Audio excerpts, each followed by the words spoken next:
order. We will start with the Pledge of Allegiance. And since I haven't done it for a long time, I will lead you all in that.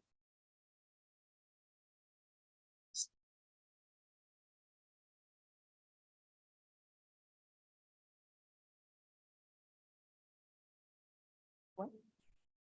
Oh, go ahead. I pledge allegiance To the flag of the United States of America, to the republic for which it stands, one nation under God, indivisible, with liberty and justice for all. All right, we'll now move to roll call, item number 3. Can you hear me okay? Yeah. Commissioner Lee, I think you're on mute. I think you're muted. Here. Commissioner Martos, Here. Commissioner Ing. Here. Chair Israelit. Here. Thank you. We'll move to approval of minutes for the July 13th meeting. Hopefully anyone who had any corrections has submitted them to you, Stephanie? No corrections submitted. All right. Does anyone move to approve the meetings for July 13th? Sure, I can move to approve. Any second? Second. Thank you. Okay, let's take a vote. Commissioner Lee, I think you're muted again. Was I present at that meeting? I can check. July 3rd. Was that what Africa? No, you were not.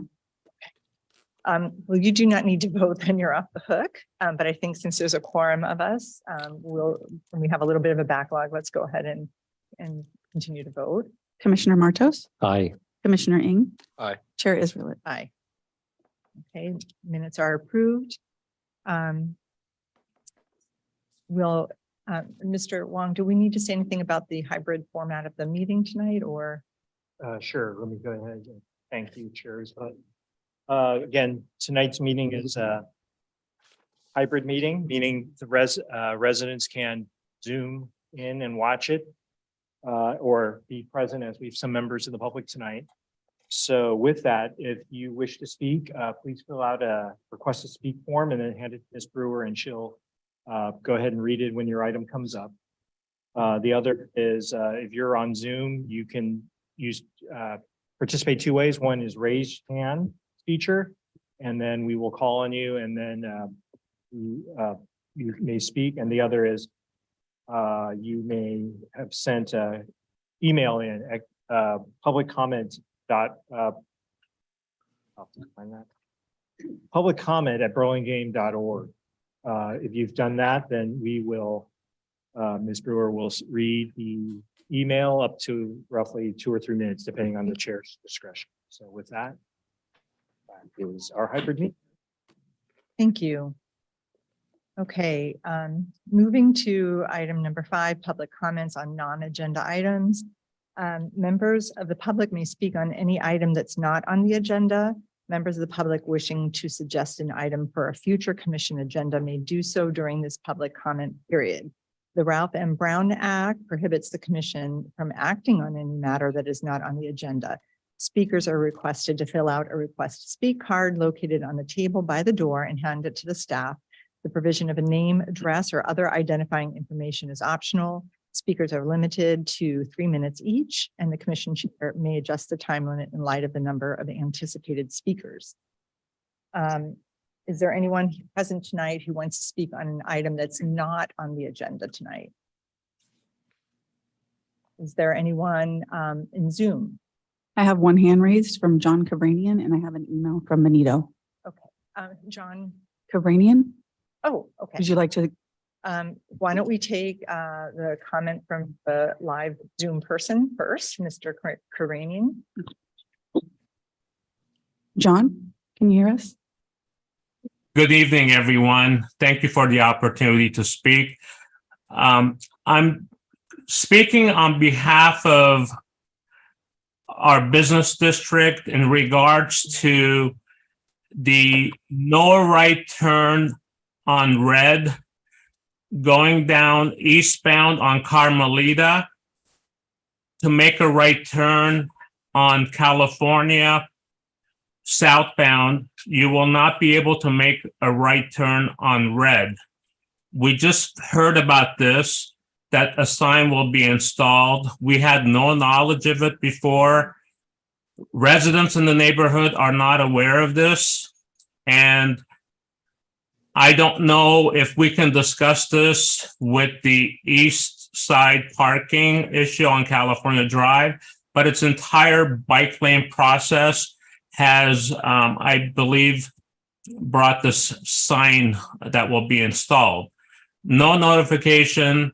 Residents, the concern is that if cars are just lined up, they're going to be taking Chula Vista, Laguna, Paloma to make a right to head south, and residents don't want more vehicles on their street. And we don't want more vehicles on Broadway. It's enough congestion the way it is. So I would recommend not installing a no right turn on red. That would be our suggestion. But we would like also to have an outreach done to the residents in the neighborhood, which would be fair, and so they can voice their opinion. I'm not sure if the law says there has to be a notification to the residents before the sign is installed, but it will impact residential and business neighborhoods. Thank you. Thank you very much for your comment. Appreciate that. Let's now hear the email, please. Sure. So this is coming from Benito Velasco. Good evening, Madam Chair, Commissioners. I see there's a stop sign under consideration on your agenda. I'm inquiring about the all-way stop at Paloma and Carmelita, which was approved by TSPC over a year ago now on July 2022, and then presented to Council, who also concurred in September 2022, a year ago. Yes, this was approved as part of the Bike Boulevard project, but there is no reason that the stop sign could not have been implemented by now over a year later. How long should we wait? The rest of the Bike Boulevard will take a while, that's understood. But the Carmelita stop sign is needed for safety by that neighborhood now. The Carmelita neighborhood is as deserving of safety attention as the stop sign just now being proposed in the Easton area. I imagine if you told the Easton folks that even if approved tonight, they have to wait over a year for the stop sign to be installed, they will tell you that is way too long, especially since at both intersections, people are in peril. Please provide an update on when that stop sign will go in, hopefully in the next month or so. There continue to be near misses, including BIS kids walking and biking to school. Thank you very much. And that is it for public comment non-agenda items. That's all I see. Okay, great. I'm going to close public comment for non-agenda items. We'll move to item 6A, discussion action items, in specific the Bernal Hillside traffic discussion. Mr. Wong, would you like to do your presentation, please? Actually, Sai is here tonight. Oh, I'm so sorry, Mr. Sai. That's right. I did hear that you were going to do that. Thank you. Okay, good evening. Is this on? Yes, it is. Okay, the light's not on. Okay. So we have a presentation tonight for Hillside Drive and Bernal Avenue. We've received a lot of interest from the neighborhood about this intersection. Mr. Wong, next slide, please. So tonight we're going to go over a few things about Hillside and Bernal. First, the always stop study that was conducted in 2021 and the findings from that study. Then we're going to go over some new considerations, and then we're going to cap it off with some staff recommendations and a commission discussion. So when the city gets a request for an always stop, there are a few different criteria set by the state that we do follow. And they're shown here on the left column titled criterion. The first guidance asks to look whether or not the multi-way stop was used as an interim for a potential future traffic signal. That's not the case for Hillside and Bernal. The second guidance looks at or asks for at least 5 collisions within 12 months that were correctable by a multi-way stop. Have more than 3 minutes.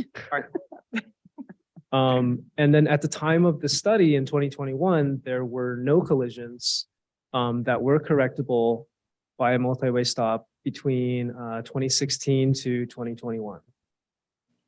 The next thing it asks to look at is the highest 8-hour average volume of the 2 different streets.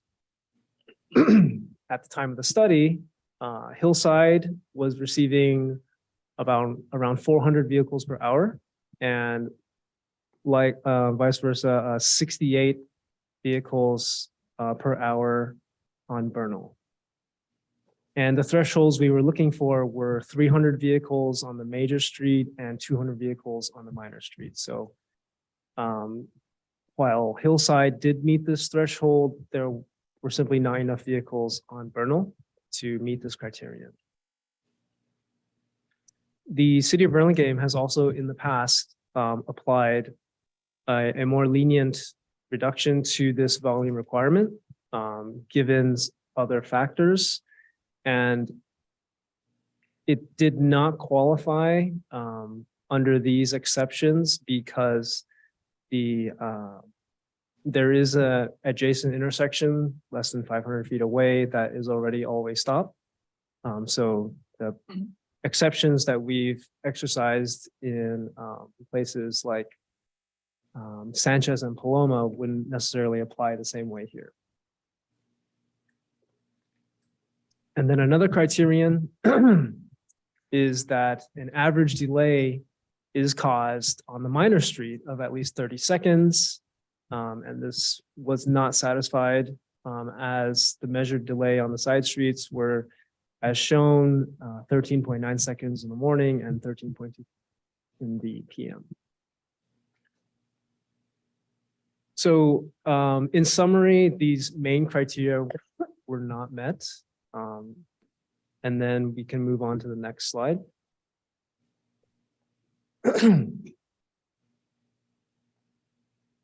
There are also other criteria to consider.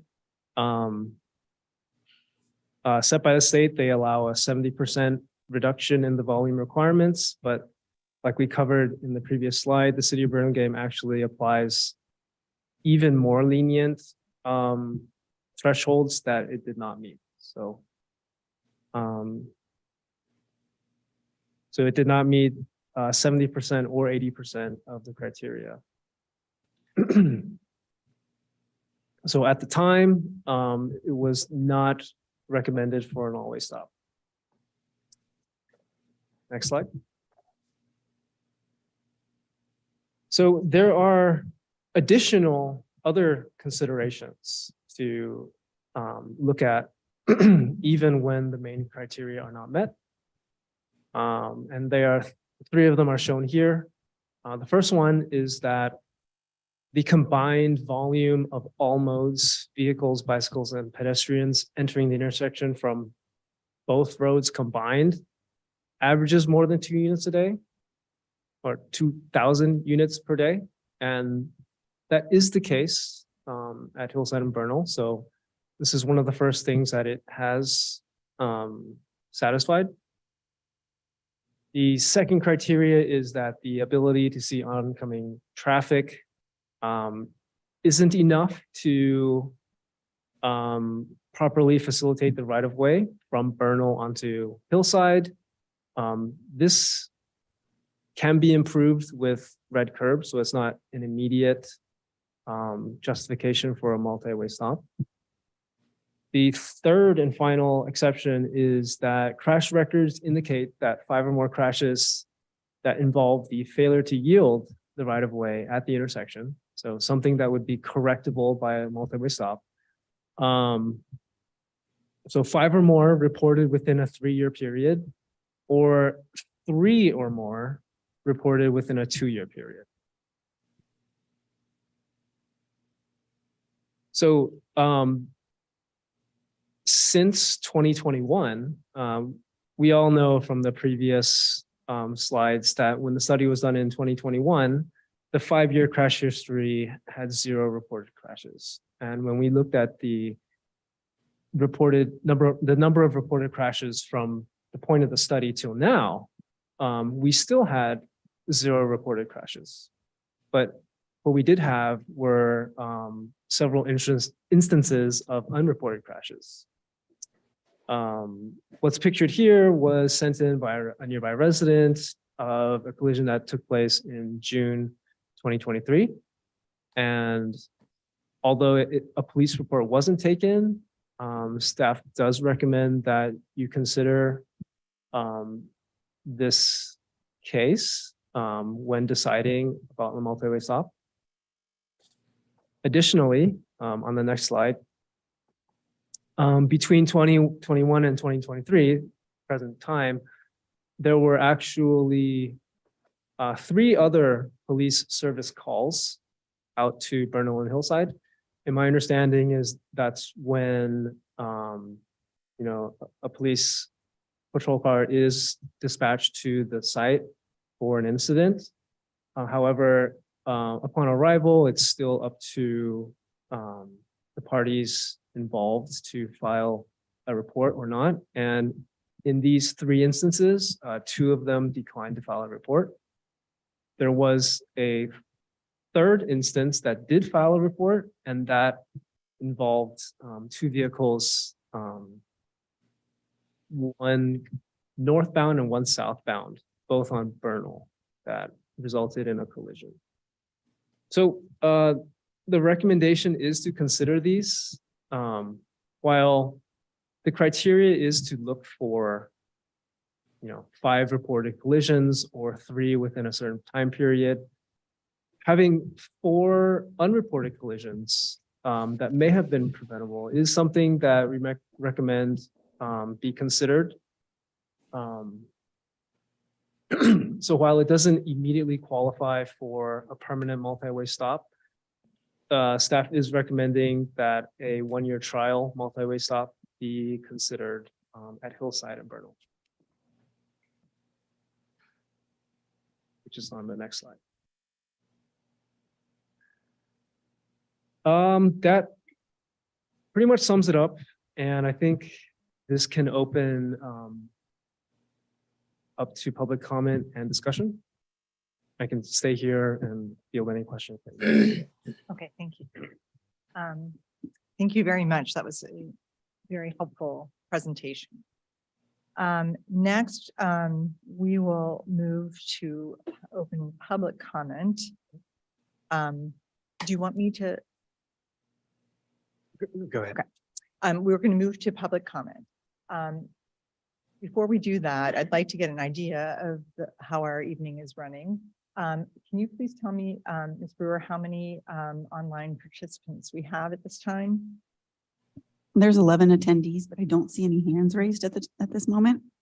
I do have 5 requests. Oh, I'm sorry, how many are online? There's 11 attendees 11. on Zoom, but nobody has their hand raised at this time.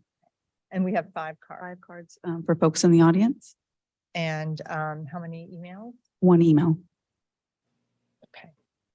Madam Chair, while we have Mr. Sy at the podium, could we, as commissioners, ask questions about the report if you have any? Ron, can you remind me, is it questions or is it public comment first, then our questions and then our commissioners comment? I Through the chair, spaced out. what we usually have is the commissioners' questions, Mr. Sy, or regarding the project, open to the public comment, Okay, and then we close after the commission has received public comment. thank you. Ex-chair Marto. Media okay. past chair. Then we'll open this first, then to commissioner questions. Since I instigated this. Commissioner Martos, Go would you first. like to begin? So Mr. Sy, I just want to be clear that between the years 2016 and 2021, there are absolutely no collisions that were reported at that intersection. Is that correct? Combined, not reported or not correctable. Okay. Okay. And we're going to hear from the public tonight, but were there any in 2021 to 2023? I saw evidence of vehicle collisions. Were there any pedestrian or bicycle collisions, incidences of near collisions, anything that was reported by anybody? I believe one may have involved bicyclists or pedestrian. And that's near OLA, correct? It is on a route between the schools. Yeah. Okay. Okay. Okay. I just want to clarify that. Yeah, thank you. Commissioner Lee, do you have any questions? I just want to ask since you're on Zoom and I might not notice a little orange hand. Thank you. Yeah, I'm not going to put up my hand if I can help it. Thank you. So I just wanted to understand, Mr. Tsai or Mr. Wong, perhaps 2020 and 2021, if we're going over the crash statistics, if I recall from my personal experience, motor vehicle traffic was severely reduced in those years because of the pandemic. And I would assume that traffic collisions in general were greatly reduced in the United States with our pandemic restrictions, far less traffic. So anyway, I wanted to bring that point to the commission that traffic was way down, vehicular traffic was way down in those years. And did I understand that the next four-way intersection of control was 500 feet away? Was that correct? I So believe it within 500 feet. within one, all right. And I think a football field's 360 feet, so it's like 150% of the length of a football field is the next controlled intersection. So that would be really far away if you were, let's say, walking, if you're trying to walk, like football field's far. And then I guess that's what I had. I just, I'm really glad to see that you included non-reported collisions because a lot of people don't like to report them if they're minor, and no bodily injuries. So thank you very much. Commissioner Eng, any questions? Yeah, can you remind me what the speed limit is at that intersection? Was it 25? Is that what I saw in the report? Bernal is 25 and Hillside should be 30. So, I mean, you've got OLA right there. It's the kind of a middle passageway between, call it Roosevelt, Lincoln, Grover. So I'm kind of surprised it's not lower than that. Well, the speed limit is set based on a different number of criteria. So it's based on the 85th percentile of traffic and the engineering of that roadway.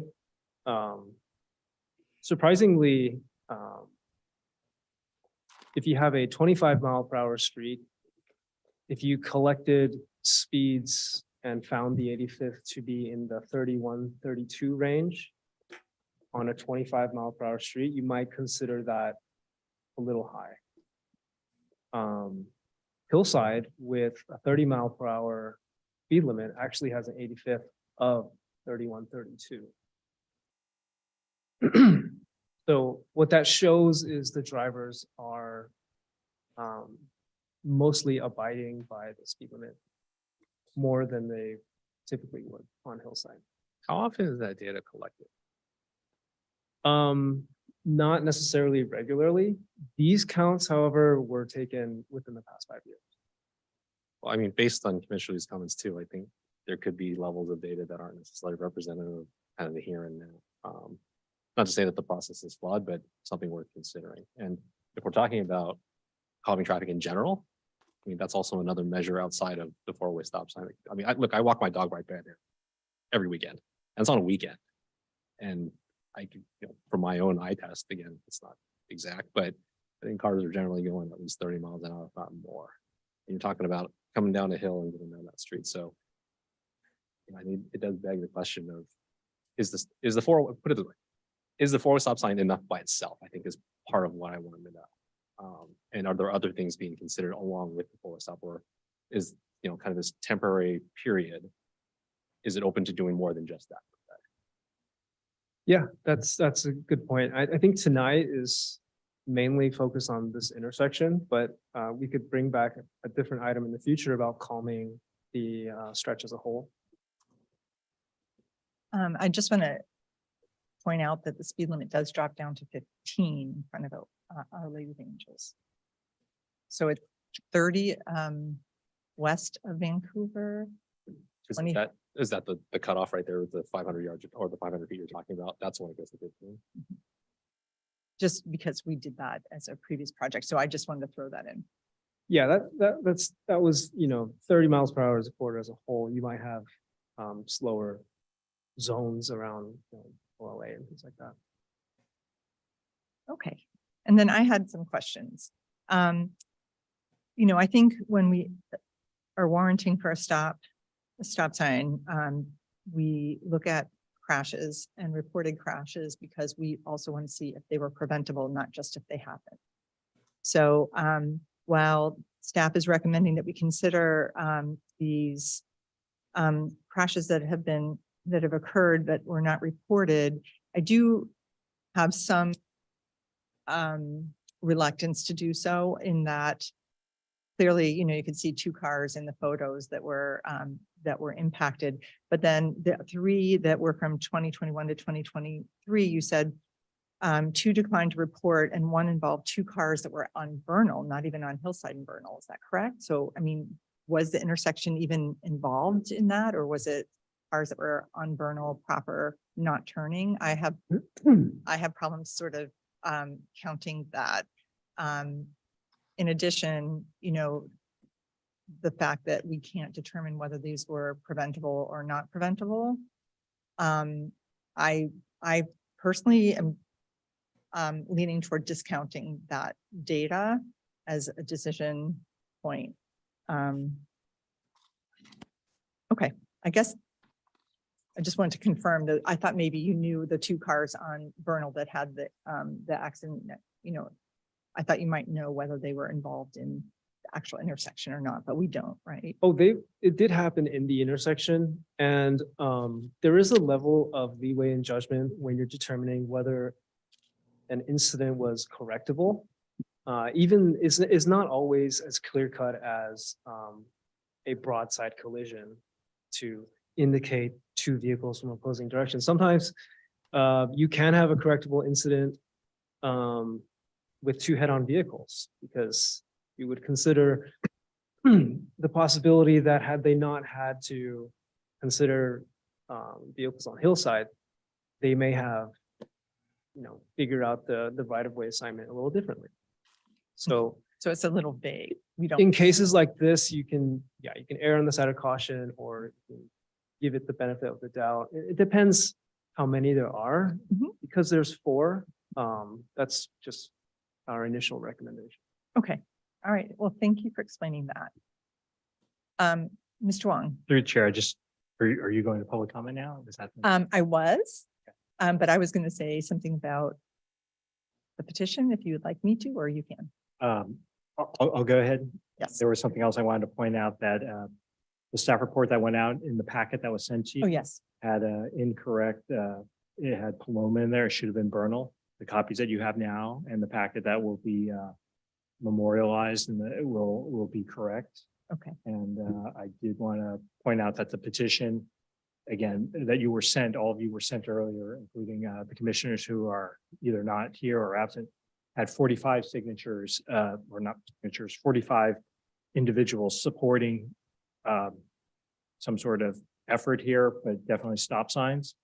On your desk or up there on the dais, you also have a new one that has an additional 20. And this one with the additional will be also put as part of the record. Some of the folks here are going to speak on that, so we're not reading it. And again, it's a petition. So I just want to make everyone aware of that. Thank you very much, Mr. Wong. Before, yeah, you can bring this up. And then could you also just let me know any changes in the number of participants since we last touched bases? Still 11 people on Zoom, on watching the meeting. We now have 12, but there's no hands raised. Okay, thank you. All right, I'll take those. So we're going to move to public comment at this point on this item. Thank you, Mr. Sy. And before we do, I just wanted to point out that the commission did receive a petition from the neighbors, from some of the neighbors. It has been submitted and we acknowledge receiving it and having read it. But it will not be read aloud tonight during the meeting. We'll now allow public comment on this item.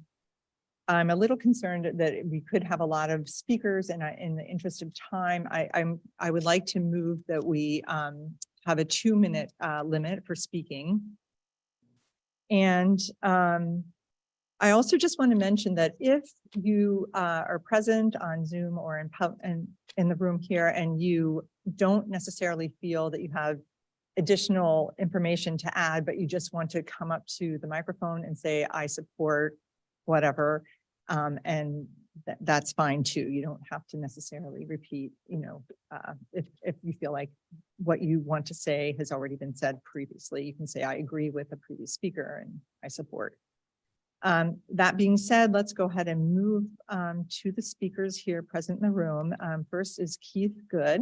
If you'd like to approach the microphone. Ms. Brewer, will you operate the timer? Mr. Wong. Hi. Good to go. Good evening. Great. Well, you can wait until it starts and then I can use my phone. I'll watch. I got it. But thanks. Okay, go ahead. Okay, great. So I just want to thank the commission for this hearing, the planned support for the resolution. So we submitted 64 petitions from the residents, and they all support a 4-way stop sign. Within those 64, there's at least 55 testimonies that talk to people's experience in what it's been like over the last, many residents have been, one lady tonight here, she's been living in the community for 47 years. And I'll let her, Candace, speak to that. But bottom line, this has been, it's just a harrowing experience getting out from Bernal onto Hillside. As you think about this, I also want you to think about road narrowing, and thank you, Prentice, for bringing that up. We need to look at calming the traffic in general, in the area. There's a lot of racing, there's speed. You just look at the street, you see road markings and stuff like that all the time. It's a very heavy intersection. We've got children, kids, bicycles, pedestrians, drivers, people with dogs. It's just busy. And it's just often just this particular time of the day. It's particularly acute during school. You've got, all the schools. You've got BIS, you have Lincoln, and just a lot of things going on. So just to summarize really quickly, I'm not going to take too much of your time, but I think when you go through the 55 narratives, right, there's a lot of acceleration with Blind Hill, just obstruction. It's a quagmire, getting out. One of the persons said your head's like a metronome when you kind of turn out onto Hillside, trying to see. There's just so much going on.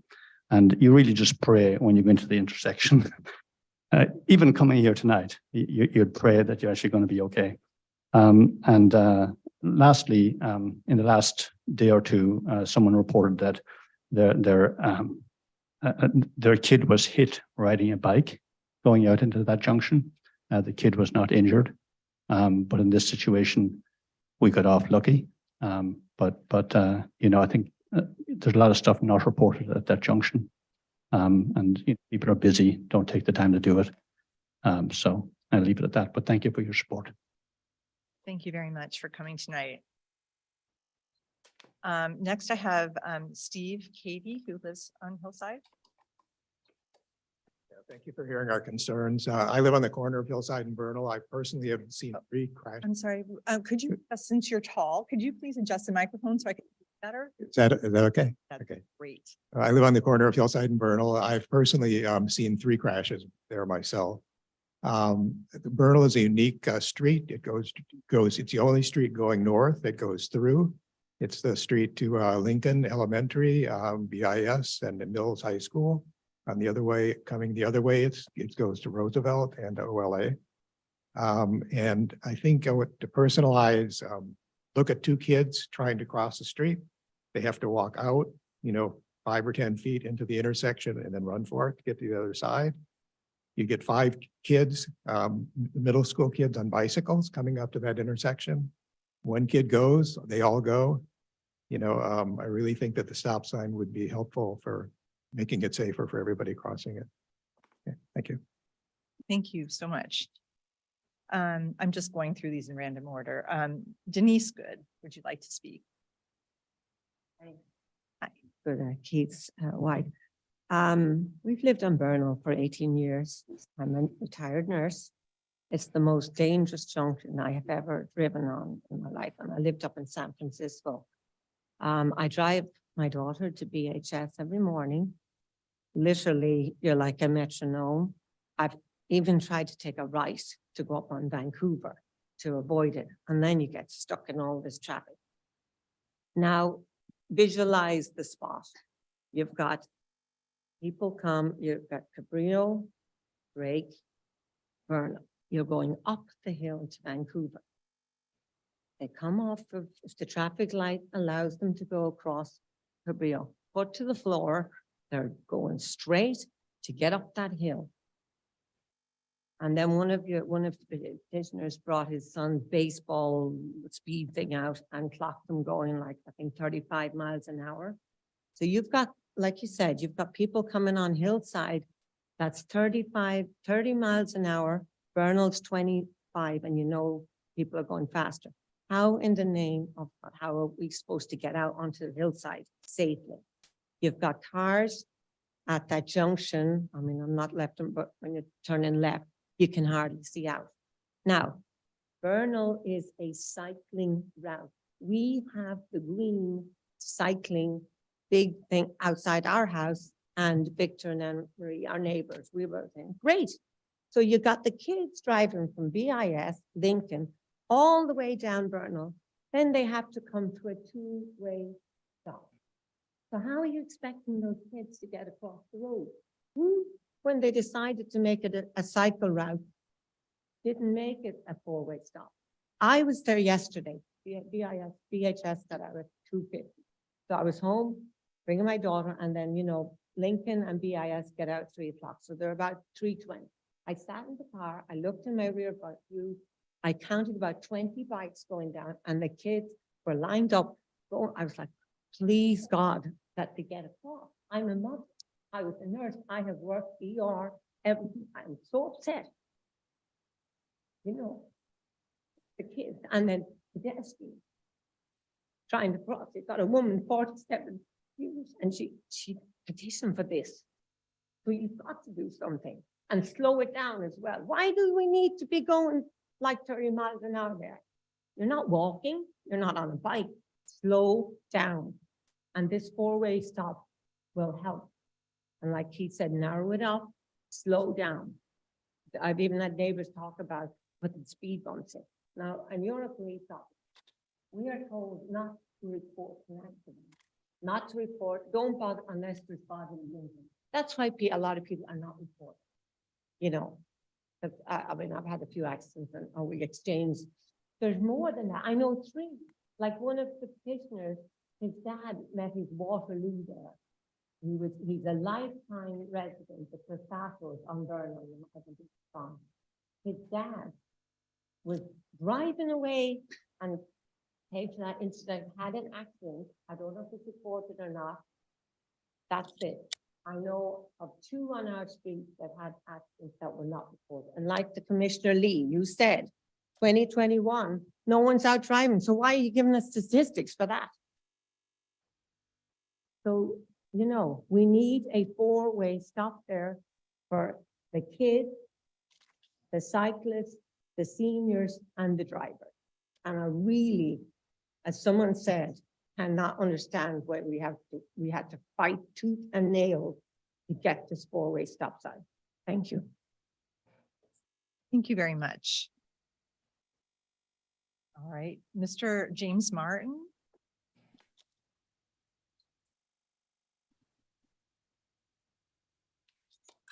Good evening. Good evening. I've lived on Bernal Avenue between Hillside and Easton for 47 years.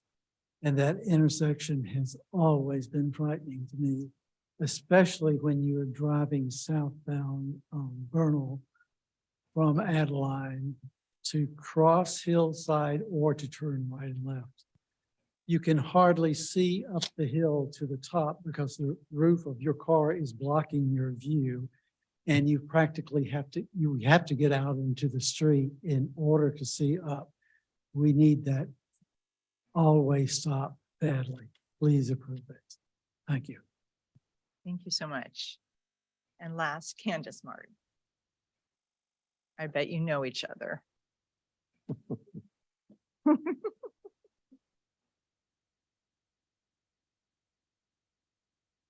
evening. As has been said, I've lived on Bernal Avenue since 1975. And it was at a time when Roosevelt was closed.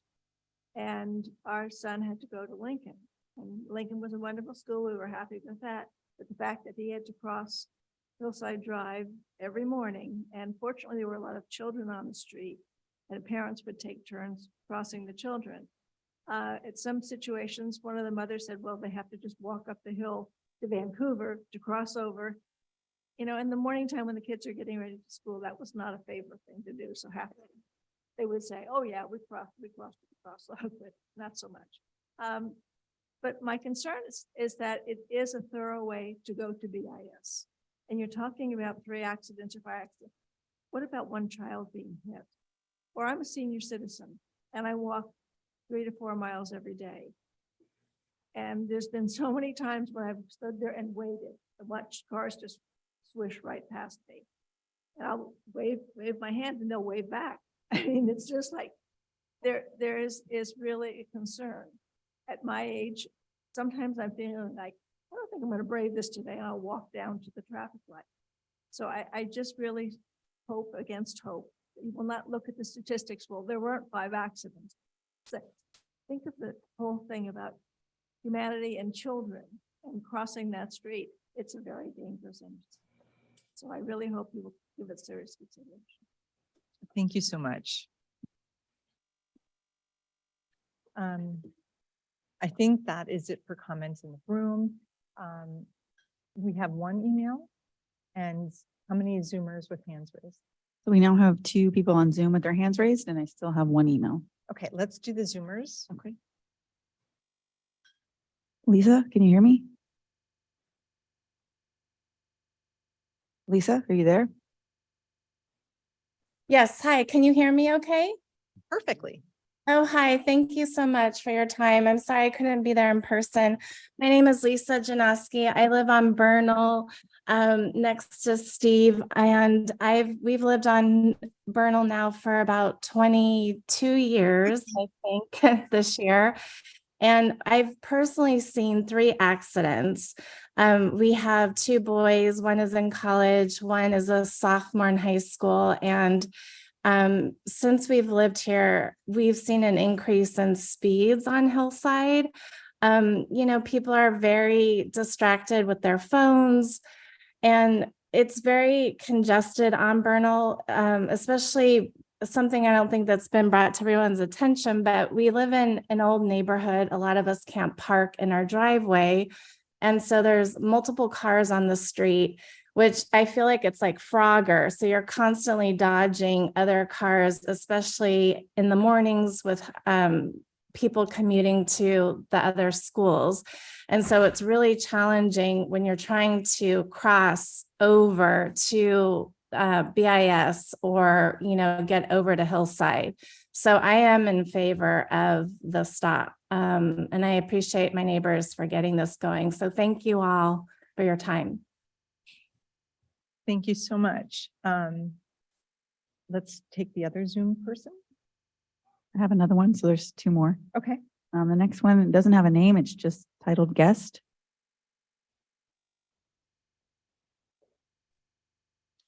Hi, can you hear me? Yes, we can. Hi, hi. This is Yang. I'm living along the hillside. So I'm not against adding the full stop signs, but I just have a quick question. Have the government ever think of like adding a stop sign in Drake? Because my only concern adding a stop sign in Bernal is from Vancouver to Bernal is a slope, especially the down slope. The traffic is quite heavy in the morning and may easily get several cars kind of like stuck in that slope. That's the thing I'm worried. I think the speed is too fast is because from Vancouver to Cabrillo is kind of like there's no other thing stop the cars, but whether we can add another stop signs in Jake, and then that will kind of like remind everyone's they need to slow down. There's another way. So I'm just thinking maybe a better way though to slow down the traffic and also not causing cars kind of like stuck in the slope. So it's quite dangerous, to be honest. If some cars stop at Bernal and then the other cars also driving down, to me, it feels like slightly dangerous to causing car accidents. Thank you. Thank you for that. And then we have one more Zoomer. The hands continue to go up. The next speaker is Paula. Mute. Thank you so much for Peter. Can you or Charlotte? Can you turn that off, please? Sorry, two computers going on right now. What I want to really emphasize is the amount of speed that drivers are using going up Hillside to get to Vancouver.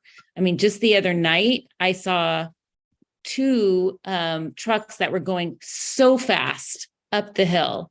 And then what I don't understand is there was a police officer right behind them and why they didn't get pulled over. So sorry to throw them under the bus, but it really shocked me at how fast they were going and nothing happened.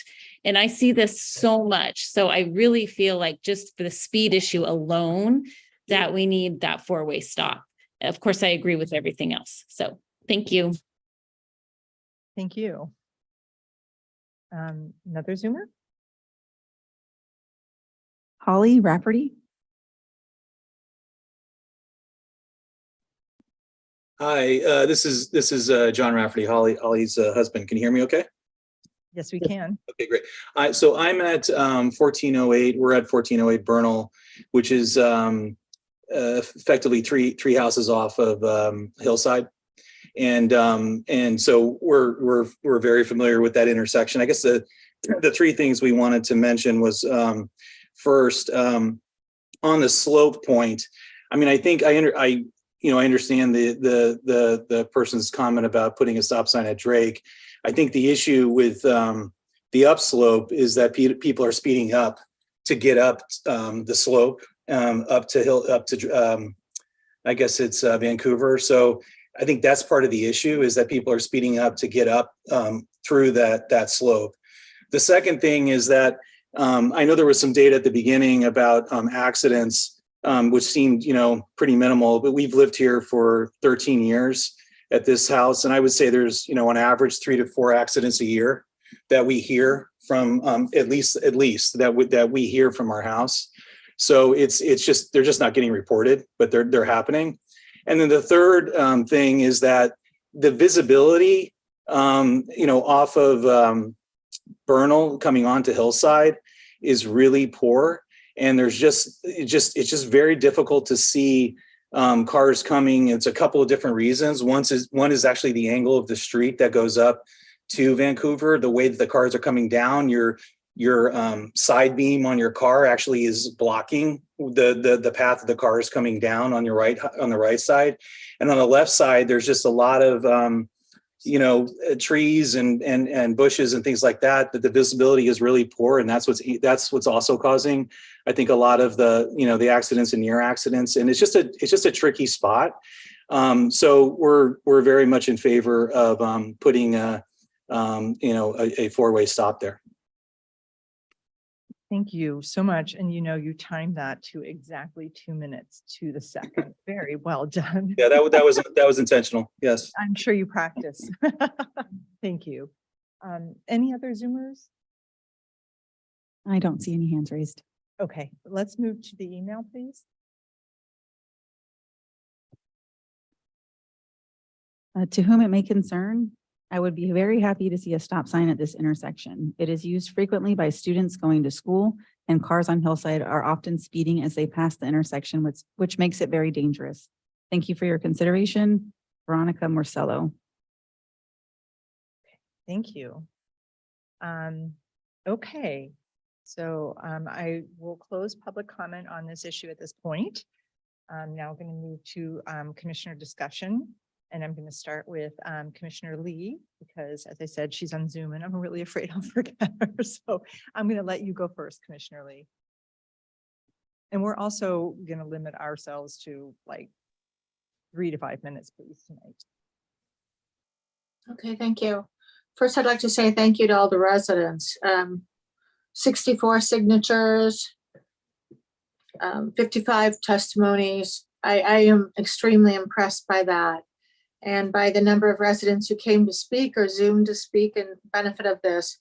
I personally see no downside whatsoever to putting in a 4-way stop here, and it seems like the overwhelming request by the neighborhood to put in the stop sign when they counted that there are 20 bicycles that went up the other day going to school, and it's the kids going to Roosevelt, BIS, Lincoln, OLA. So the one woman talked about she would wave her hand and drivers would wave by.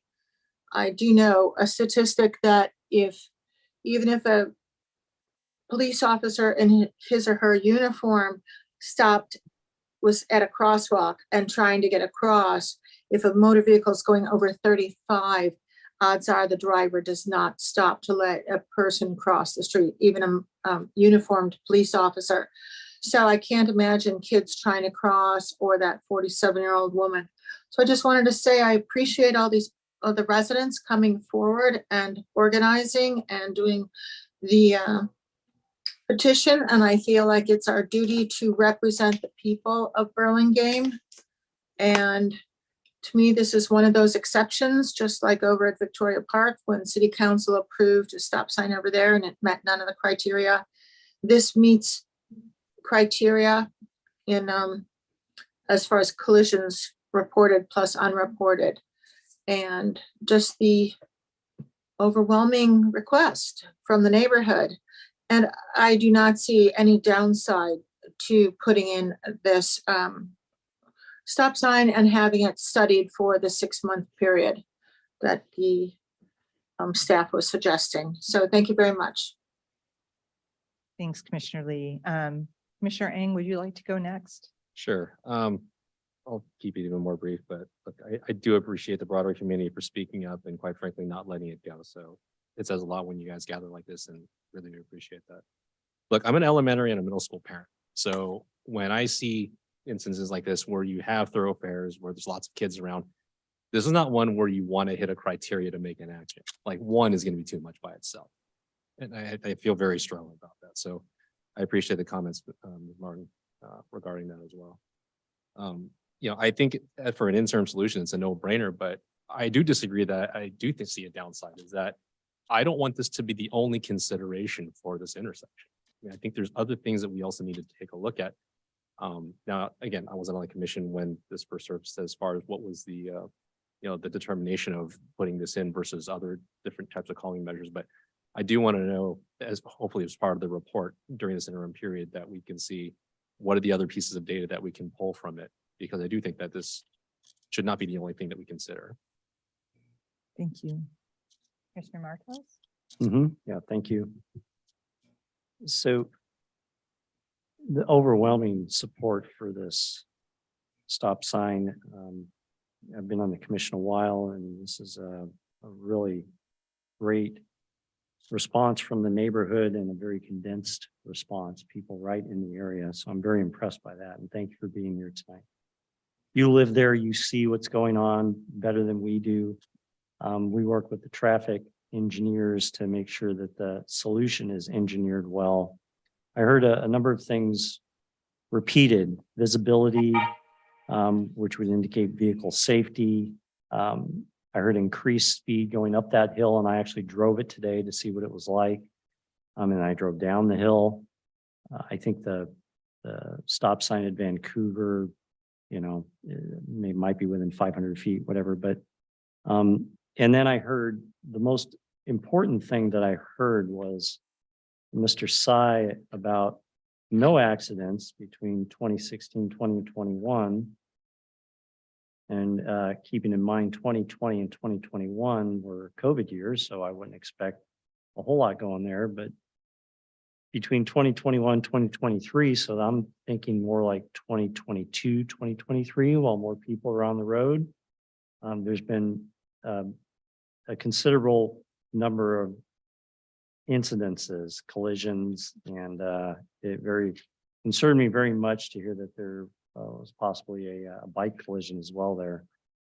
So with the multiple accidents, the increased speed that I can see going up that hill to get up the hill, and the lack of visibility, plus everyone's response, I am in favor of this temporary stop sign, and we'll collect data over the next year. I expect it to be good data. I would think if a year is not enough, we'll go 2 years, but a year should be enough. Now we're in August, September, so if we get that in place soon, then we'll have lots of good data, because there'll be a lot of students and traffic going on those intersections, that intersection, those streets. So I would just ask the traffic department, if we're moving forward with this tonight, that you install that four-way stop ASAP. Thank you so much. Okay. Last but not least. The reason that we did a study at Hillside and Bernal in 2021 is because I was concerned about it being a route for BIS and students in general. And I live on Columbus off of Adeline, and I go on Columbus and Hillside several times every day. And actually, even up there, I literally feel like I just want to close my eyes when I think there's a break and I'm pulling out. So it's not just Bernal that's a problem. It's that whole stretch also from Vancouver to Alvarado, where there are no stop signs. And there, just so you know, we've already been discussing that there should be maybe a plan for the rest of Hillside as well to slow traffic down, so that when it does actually reach your street, it might already be somewhat tamed. There definitely seems to be something different with traffic on Hillside since the end of, well, since 2022. There's just so much more heavy traffic, and there's no real break between cars, even when they stop on Vancouver. By the time they get to Bernal, there's not really a break that's big enough for you to pull out in your car. And I have seen children try to cross that street and stop for them. But the whole time I'm concerned that the car behind me is just gonna see me stopped and go around me, and like that something horrible would happen. So I hear what you're saying. I've observed what you're saying. I think cars stop at the Vancouver stop sign and then accelerate down the hill. And I think they also accelerate up the hill from Bernal to Vancouver. So I agree, and I've observed everything that you've pointed out this evening. I am in support of four-way stop. I thought that was a great idea, especially because it's a route to school and it's a bike path. So even if those accidents aren't there, there's still other considerations that allow us to move forward with this. My concern is that it may be difficult to see that stop sign as you come down Hillside. And I'm very, maybe irrationally so, but I'm very concerned that a car may not see the stop sign and not stop. And you have children who think they're safe and they may not be watching as closely as they should. So if we do put a four-way stop sign, I would feel much more comfortable if there's a pedestrian paddle or bump outs in the curb, so that that distance is much smaller, and just something so that when you come eastbound off the crest of Hillside, you see that there's something big down there and you need to pay attention. I also would feel more comfortable if there's some red extended red curbing at that intersection so that when cars pull out from Bernal on either side, they can see better because it's difficult. And the other intersections, it's difficult at Carlos and Hillside, Columbus and Hillside, but it's especially difficult when you also have children crossing and children on bikes. So I also support the four-way stop, but I would feel much more comfortable if there was something really drawing attention to this new stop sign, so that those heading eastbound on Hillside are more than aware after they go through the stop sign that they need to stop again. And then I do think we need to work on Hillside traffic calming in general. Okay, so I think you guys probably get the general feeling how this is going to go, but let's go ahead and take a vote on, do you want us to move to install a temporary four-way stop sign? Or do you just want us? Trial stop sign, but yes, you can go ahead and make the motion that you support staff's recommendation and we'll move the process forward. Okay. All right. Do I have a motion for this? A motion. I'll second. Thank you. Let's go ahead and vote. Commissioner Lee, Aye. Commissioner Martos, Aye. Commissioner Ing. Aye. Chair Israel, Aye. excuse me, Chair Israelit. Pardon? You can just say me twice. Aye. Okay, great. Motion is moved and passed. And I thank you all for coming this evening and for being advocates for the children's safety.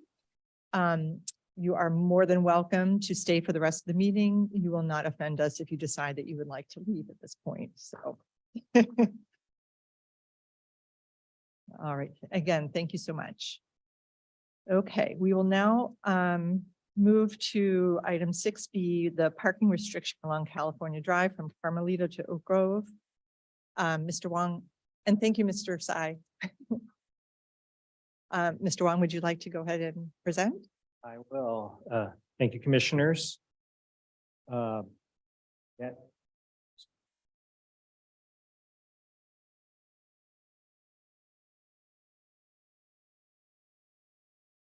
All right. Tonight we'll be trying to get some, still think there's some folks online, feedback regarding parking restrictions along the east side of California Drive between Carmelita and Oak Grove. I'd like to also indicate that in the staff report here, when the sections we cut short, it said Carmelita to Sanchez. And again, it's corrected in the staff report. It was corrected in this, but it'll also be corrected in the finalized version. So tonight, the goals for tonight is to present to the community and the commission some options regarding parking restrictions along the east side of California. That's the side up against the tracks between Carmelita and Oak Grove. We've sent meeting notices out to the businesses and residents along California for this. And we sent out about over 150. So tonight, what staff's seeking is a motion of support regarding the parking restriction or restrictions, as you'll see in the presentation, along the east side between this stretch. Quick background, you all probably know is California Drive is a north-south corridor. Along the west side of the street, there's a mix of auto repair, auto body facilities. There's a preschool, some small offices, and then some small services. And the other side obviously has the Caltrain tracks. As part of the Complete Streets project, we did a lane reduction in the northbound and southbound lane and included a two-way left turn lane. But more importantly, we added a class 4 bicycle facility up against the tracks.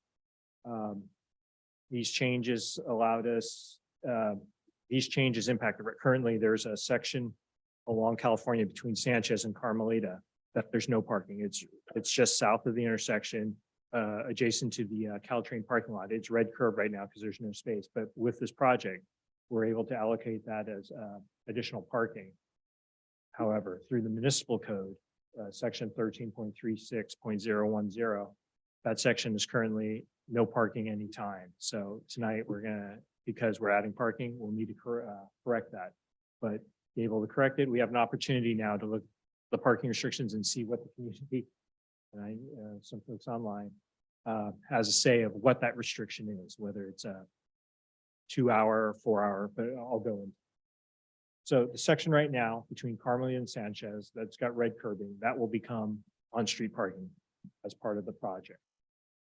But in addition to that, while we're here, we are looking at trying to address the rest of the parking, because currently this parking has no restriction, and some of the businesses and along the stretch have some concerns with that and what's been happening. So in addition to the project, it also at these intersections, Sanchez, Mejia, Palm, and I think that's the Min crossing. We are enhancing those crosswalks because of it. We're going to provide a better area for folks to walk along California if they park on that east side. And not only do we enhance the crosswalks with markings, the pavement markings, these will also be the rapid flashing beacons just to draw attention for drivers. Again, staff has witnessed experience when you driven this and walked it. There's a lack of vehicle turnover. Sometimes on the east side, there's some vehicles that are parked days on end. And having walked this area and spoken to many of the businesses along there, they have concerns with that because there's kind of a lack of equity in parking. Those cars sit there, there's no opportunity to park. So to address these on-street parking concerns, we propose doing a new parking restriction there along this section. And that would be accomplished by one of the following ways. So option A, and this is something the commission has done before, restrict on-street parking between, say, for example, 12:30 a.m. to 6 a.m. During that time period on the east side between Carmelia and Oak Grove, we've done this in other areas. I think some of the commission did it when we did in North Carolina. This is to reduce the long-term parking, we'll call it, that's out there. So again, the pros of this is the parking impacts, no parking impacts for anyone using it during the day. It doesn't impact it. And again, at some of our other locations where we've done this, it eliminates the overnight parking. Option B, restrict the on-street parking to a 2-hour parking limit. And you've seen this all over town. This will definitely increase the hourly or every 2 hours, the parking turnover. However, if someone's parking there long-term, you can see the difficulties in that if they wanted to do that. Other option we have is 4-hour parking. And again, smaller increase in the hourly turnover, longer duration for some of those. It may not need to be there longer than 2 hours, but longer than say the 4 hours. Again, reduces, it's still the parking impact for anyone parking all day because they may have to, if they're going to park there all day, they have to move their vehicle at least once. And the last one, option D, restrict parking to make it a 10-hour parking limit. This is where we have for many of the employees in the downtown where they're eligible to park on streets there. And we have a 10-hour limit as well as 10-hour lots. Again, minimal parking impacts for anyone parking there all day because our parking enforcement and the traffic sergeant can correct me if I'm wrong, but it goes from 8 a.m. to 6 p.m. So obviously during the day, no one's getting impacted. And we'll obviously reduce parking turnover. If someone parks there, chances are they may not move their car for the 10-hour period. So let's get with staff recommendations. Staff recommends that we use option A to reduce the overnight parking there. And we typically, we go 12:30 a.m. to 6 a.m. until that 5.5 hour period is clear. I think when we did North Carolina, we did a little different. That was like a 2 a.m. because there was a towing firm out there that would need to sometimes store or park their vehicles on site that they just towed. And having walked this a couple of times and spoken with them, the other option, the community along California Drive has expressed that they don't mind people parking there all day. It's the folks that park and the vehicles that are left for extended time. So they would support a longer term parking duration out there. And again, we want to, point to the community. We want to hear from the community as far as we're open to if a certain block wants to have 2-hour parking for say, because they feel that it suits their needs better. We can do it on a kind of block by block basis. We're able to do that. But yeah, we're open to hearing that. And again, we're hoping for a motion to be made. And then if we're able to, we'll get get the process in motion to change our muni code by adding or taking out portions that we need to accommodate this. So with that, ends the presentation and take questions and answer any. Sorry. Thank you very much. Commissioner Lee, do you have any questions? Yes, thank you, Madam Chair. I'm wondering if we have some general opinions from the businesses on the west side of the street. For example, the car repair shops. I know I've repaired mine over there, and you park it on the east side and then obviously run across the street. And then they go and fetch it from the east side to go repair it on the west side. And then they go park it when they finish it on the west side. So I wanted to hear what the car repair shops had to say. I know there's a hair studio along that strip. They need at least a 4-hour. And then, I'm really concerned about the businesses that are already going to be impacted by the bike lane, the way it's designed. So could we just have some info on what the business surveys have to say on this? Through the chair, I see there was a few of them on here, and having walked it, some of the auto businesses, some of the ones I did manage to talk to indicate that most of their facility parking is along their frontage that they use. They don't park on that area, or they put it in their shop. I forgot to mention, but the restriction on the west side is 2-hour, which obviously allows for some of the smaller businesses, the salons, some of the offices, if they're just dealing with customers, the 2-hour parking is there for them. But mostly I got support regarding a longer term duration side, mostly for employees. For instance, the preschool that's out there, currently they use the Caltrain parking lot because they have no on-site parking for their employees. So they park there.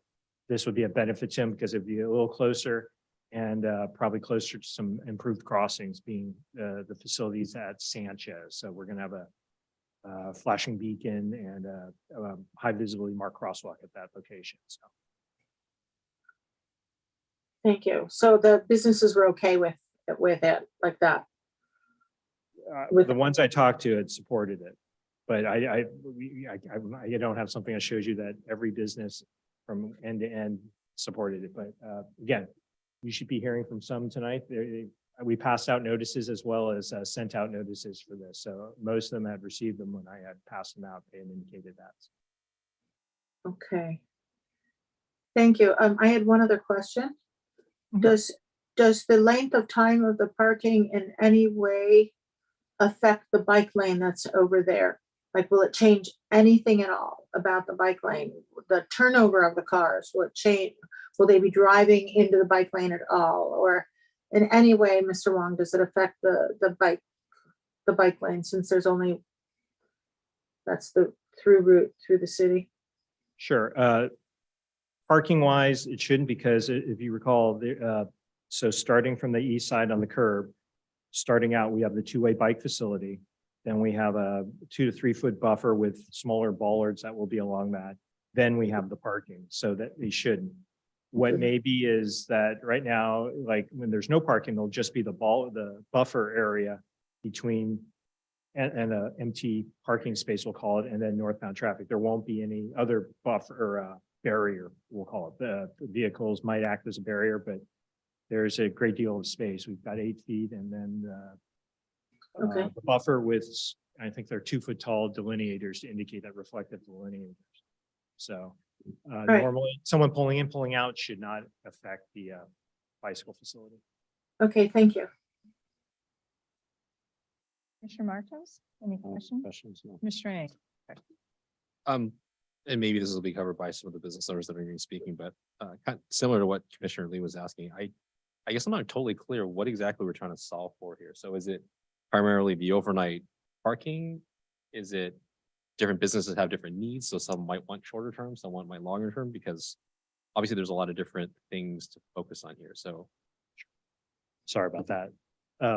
Clarification for one, there's a section of parking. Go back to, well, between Sanchez and Carmelita that's currently in the code that indicates there's no parking any hours. We need to correct that. Right. So while we're there, when we're talking to businesses about it, they expressed some concern about, can we get rid of the long-term parkers? So that's partly what we're trying to address, but we still need to do something with that section. So while we were here, it was convenient to try to address both things at once. No, it's helpful. Thank you. Sorry if it wasn't clear. Any other questions? No. Okay, and I don't have any questions because I kind of talked to Mr. Wong about this earlier.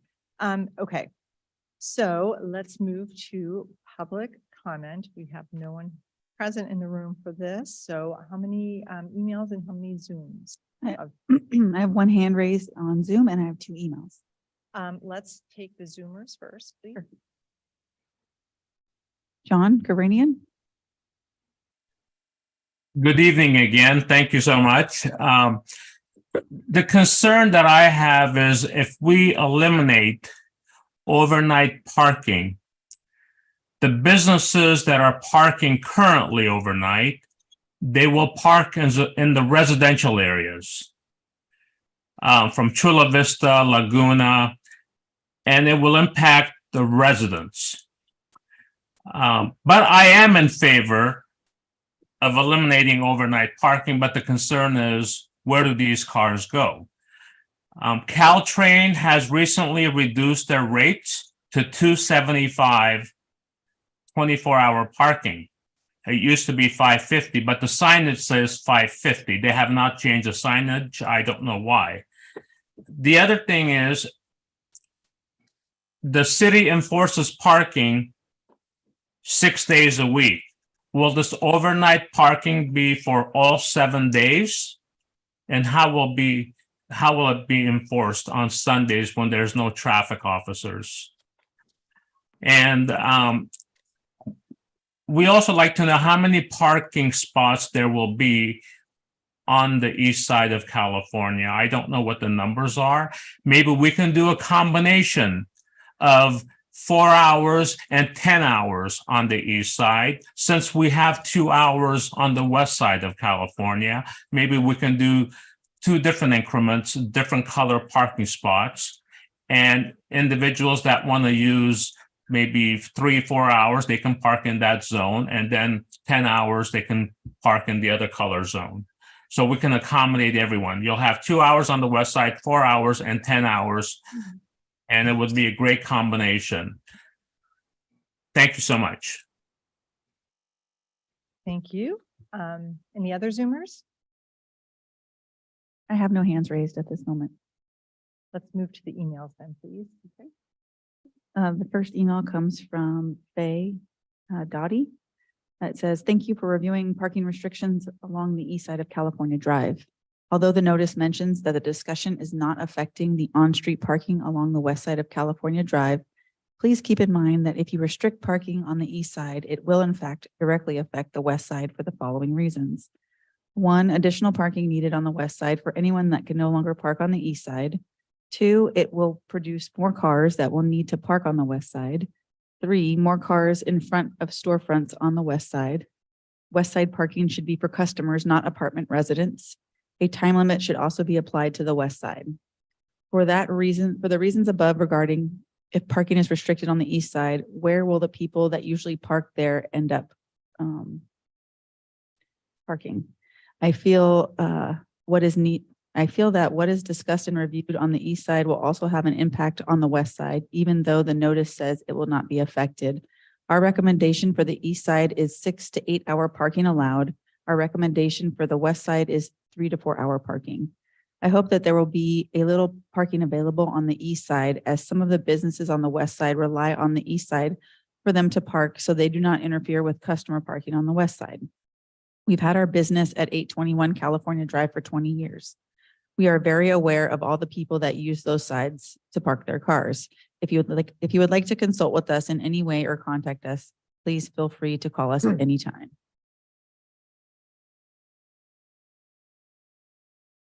The second email comes from Benito Velasco. Thank you for having this discussion. The parking on the first block from Carmelita to Sanchez was promised to be a replacement for the parking removed from the block north. The parking being removed from the businesses consist of metered parking with the highest turnover measured by the consultant. These are 2-hour, 1-hour, and half-hour parking spaces. Replacing these with all-day parking doesn't conform to the premise that this is supposed to be mitigate parking impacts. Having these spaces occupied all day doesn't serve the business as well. As with everything else, please be clear on the timeline for these changes. The parking stalls are already marked out in the field. When are those going to be available to use? If the time restricted parking is approved, when will it take place? Some clarity would be truly appreciated for those of us out here. Great, and that's it for public comment? No hands raised. Excellent. Okay, I'm closing public comment on this. We'll move now to commissioner discussion. Commissioner Lee, would you like to go first again? Actually, how about if I go third? Okay. Commissioner Eng, would you like to go first? Actually, I'll defer to Commissioner Marcos for some Commissioner process. So, I'll defer to the chair. No, Okay, I'll go. I'll go here. I did have a question. I thought something, Mr. Wong, through the chair. Can you tell me, is there no parking on the west side overnight, as well as if we decide no parking on the east side overnight? Press the button through the chair. The municipal code only shows the east side currently. The west side has the 2-hour restriction from 8 to 6. Yeah. So you can park overnight on the west side if that's what you're looking for. Answers your question. Yeah. Yes. Yeah, I'm wondering if people do that. But you'd have to, but then 2 hours would kick in at 8. Yeah. At 8 AM, yes. Correct. But they could still park overnight and then go back to the east side. So. Correct. They can do that car jockeying around. They that can do that. side. They can do that. Okay. Something to consider. Okay, so let's see. So I am in favor with no overnight parking on the east side. I like the bike lane that's laid out, and I think during the day that cars will provide a nice buffer for the bicycles as they're traveling up and down California. That's a nice thing, but I don't think that they should be parked there overnight. So I'm in agreement with what staff wants to do there and restrict overnight parking on the east side.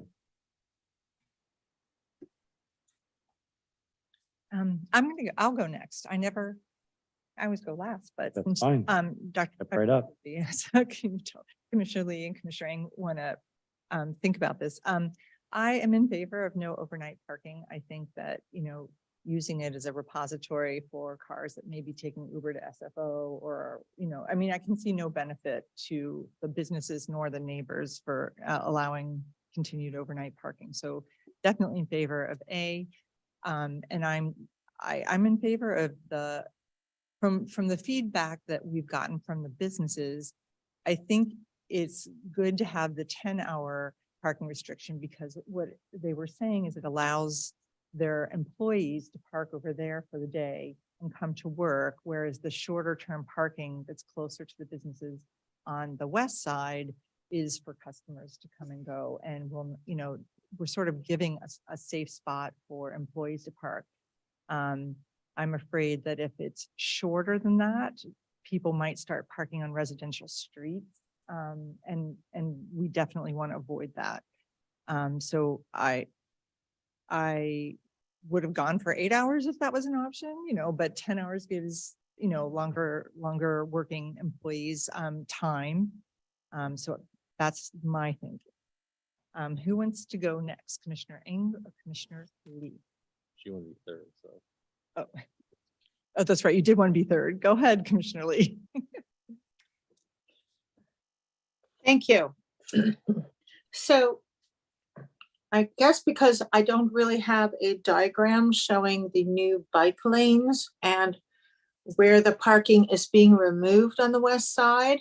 So if I could get a little clarification of where parking which is currently short-term parking now on the west side. Someone mentioned Carmelita de Sanchez. Is that parking being removed on the west side of the street, the short-term parking? Can we look at the diagram? Through the chair. Okay, all right. It's hard to see, Mr. Wong, but yeah. Sorry. So let me go back over between Carmelita and Sanchez. Currently, Yeah. that area is no parking. And tonight we're because of the bicycle project, because again, we dropped a lane in each direction. So we got Yeah. some width. We're able to provide additional on-street parking there. Okay, I believe And there then- was a question. and then question the about how many west spaces. side, Yes. what happens on the west side of Carmelita to Sanchez? What's going on with the new changes? Again, on the west side from Carmelita to Oak Grove, there are no changes. We're only talking about parking on the east side. Okay, so on the west side, even though the bike lane is in, those businesses all still have all their parking on the west side, from Carmelita all the way down to Oak Grove. They all have their parking still Correct. on the west side. On the west side. There may be some areas that we have, because of the improvements we're making at some of the intersections, we are red tipping to open it up, but most of those spaces remain. Okay, so we're not drastically losing anything on the west side. That is correct. And we between want to- Carmelita and Oak Grove. And we want to add some on the east side between Sanchez and Carmelita. That's what we're going over right now? Correct. And we are adding it there, so that's what we need to change the code. But in addition, it was because some of the feedback we got, we can explore the parking restriction from Carmelita all the way to Oak Grove. Okay, are we allowed to ask our city clerk to read again that email about someone who requested 6 to 8 hours or 3 to 4 hours? I think, was it the second email? Or was it the first? If Ms. Brewer can read that again. Yes, She has it up. Sure. Thank you. So that specific section said the recommendation is for the east side is 6 to 8 hour parking allowed, and their recommendation for the west side is 3 to 4 hour parking. okay. And does that, since that's only a snippet, is that for Carmelita Sanchez? They didn't specify the parameters in their email. Okay. Okay, so I mean, I thoroughly agree, none of this should be overnight parking. And I'm wondering if just the Carmelita de Sanchez, because that does have a lot of apartment building and residence over there. You know, that whole area has a lot of multi-family buildings, and parking is tough for the residents, I believe. So I wouldn't be adverse to just that one block that we're adding, to making it shorter, like 6 to 8 hours. And then the rest of it be 10 hours or no overnight. I think just that one block, it's so close to all of the residents there that's packed, and it would help the turnover of the cars more. So I would just like to even shorten it up, just Carmelita Sanchez, and then make the rest of it like 10 hours or more. Thank you. Shirley, can I clarify? You mean, you are saying that you would like from Carmelita to Sanchez on the east side to be 6 to 8 hours? Yes, if I read, you know, I liked what that person said, and I didn't, in that email, that first email where they talked about it. I thought it made sense, and since they live with it daily and work with it daily, to have that area that would turn over more. Okay. Thank you. Commissioner Ing, what would you like to say? I mean, I agree. I think getting rid of the overnight parking, I think is pretty key, and it sounds like it's pretty consensus at this point. I do, and I appreciate Commissioner Martos pointing out that the west side is also allowing overnight. I think it would be good that if this is put into place, there's an evaluation that's not just the ramifications on the east side, but also on the west side and some of the fallout from there. I mean, to the point, if it's 6 to 8 hours or 10 hours, I'm somewhat indifferent, but I do think that, you know, some flexibility should be shown. So get some data in and see what the business owners say and adjust accordingly. Through the chair? Oh, I'm sorry, Commissioner. I'm done. Okay. Just wanted to point out something regarding the 2-hour parking on the west side, which we're not doing anything about tonight. But we did get some of the concerns that residents are parking maybe on the overnight parking on the east side. However, again, when we're talking like after business hours during the overnight, having them park at the 2-hour parking seems appropriate where they can park there. And then when they leave for work the next morning, they leave from there and open up the space. The overnight parking there isn't as much. It's not so much the overnight parking, it's those cars that are left day after day after day. So that provides them, because if they don't have that 2-hour parking there, if they don't have limited space, the question is, where will they go? Yep. And that's when we go into the discussion of the side streets. And I did want to point out, there was a question regarding where some of these cars would go. So on some of the streets, Laguna and Sanchez, they themselves have an overnight restriction already. So chances are someone's not gonna move it to one overnight spot to, and where it's not allowed to another. And again, we'll monitor this, right? Because again, there's unintended consequences. If this project does send that, I was speaking to some of the residents, we do have another resource for that. We can create those streets. If we can identify that it's becoming an issue, it can be a residential parking area where, again, it'll be signed 2 hours, but each resident has the ability to pick up a permit that allows them to park there beyond that. So again, this project, it's physically going in now, but it's not hands done. It's done deal. We continue to review it, including the parking issues that are out there. A work in progress. A work in progress. May I just, it's not a bite of the apple, but it's sort of a clarification question. Sure. So those people who live in the apartments on the east side can, once, they come home from work or whatever, can park all night in front of their apartment buildings and then leave in the morning before the metering starts. Correct. So, sorry, the apartments are probably further from Carmelita Sanchez. They're more towards the fire station, but that's on the west side. So Okay. Yeah, they would be able to park on the, yeah, okay. they can park on the west side. I'm sorry. It's getting late. Not really, but okay. Okay. So And sorry, through the chair once again, I guess another way to go about this is, although we're looking for parking restriction, the no parking overnight, bringing those certain hours addresses the concerns of, it doesn't put a restriction on the other side, but it allows folks, they could park there up until the restriction. They could park there from 6:01 a.m. all the way to 12:29 a.m.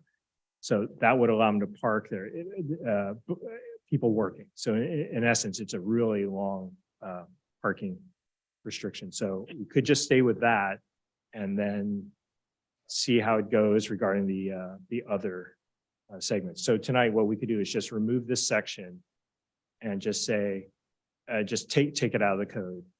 And then regarding the parking restriction, we don't necessarily, we can revisit it if folks, because again, I was hoping, and that's why I walked it, tried to get more input regarding block by block. So some indicated they would like to have shorter term, as Commissioner Lee pointed out, but I'm not sure we have enough of that information to make that decision.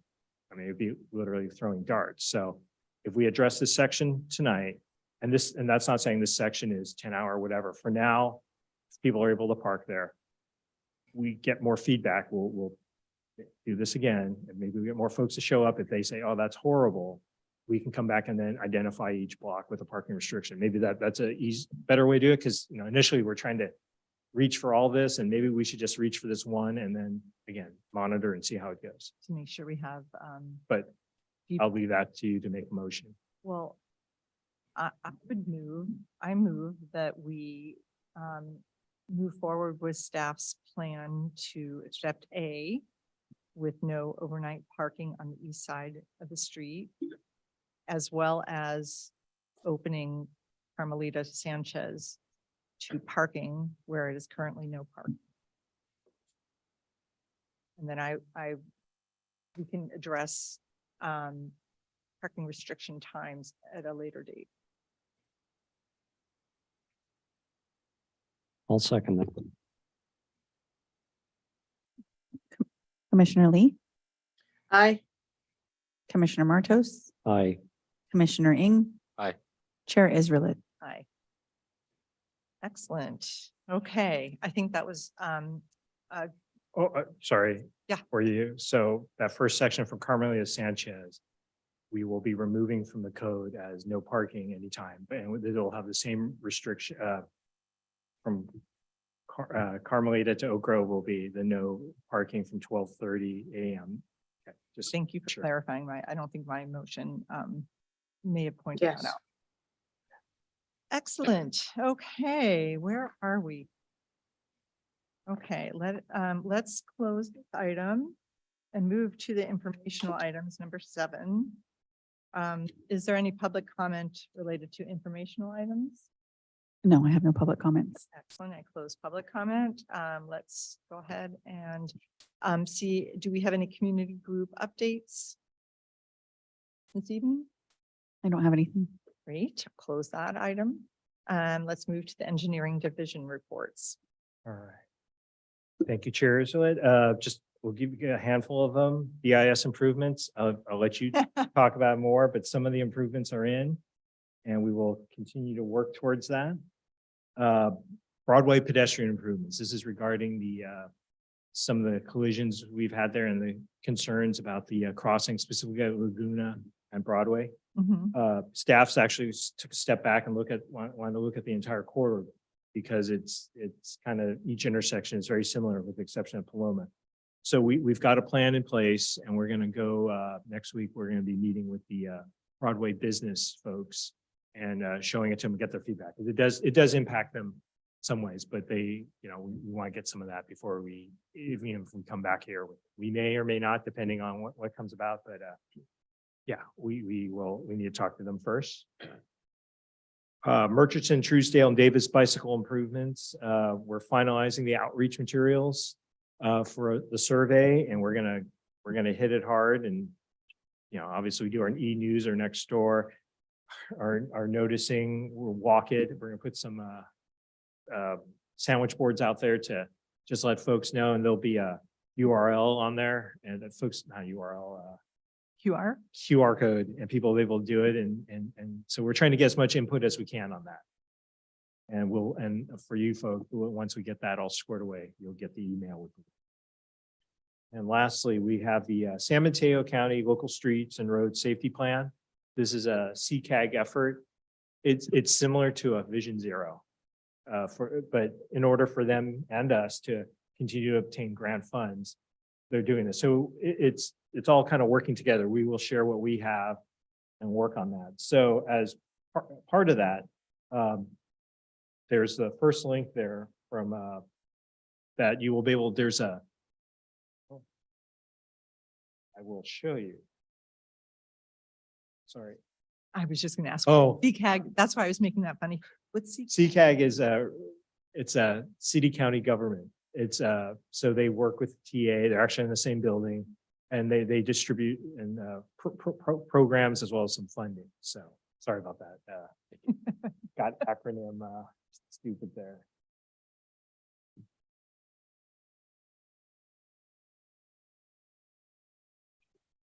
Not gonna be able to call it up. I don't want to lose all this. Anyway, if you go onto that first link, there's a way to make comments. You can go through our entire city, drop little pins on there, look at the core, make a comment like, I have issues with the Bernal Hillside being this, and then they will add that and then take it and see how it all connects, but they're going to taking that information. And then the second link is kind of give you the overview of what they're doing and how they got to that. So just wanted to point that out for you folks and everyone else who's listening, because again, it's working. Mr. Sy will be working with part of this as far as sharing the information, because again, we want both documents to not be far apart. They somehow link together, but it's important for us to, some of that funding that we've got for our projects, to continue that. So, Through the chair, Mr. Wong, how long will that link be active?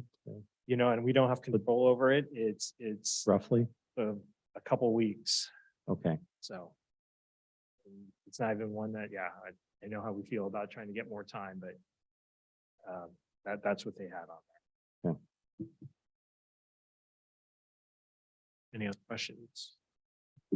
No, I'm sorry, I was scratching my head and not raising my hand. I have a question. Would this be the time? Oh, absolutely. Sorry. Okay, thank you. Just going back to, I have a question on the middle too. The Broadway pedestrian improvements.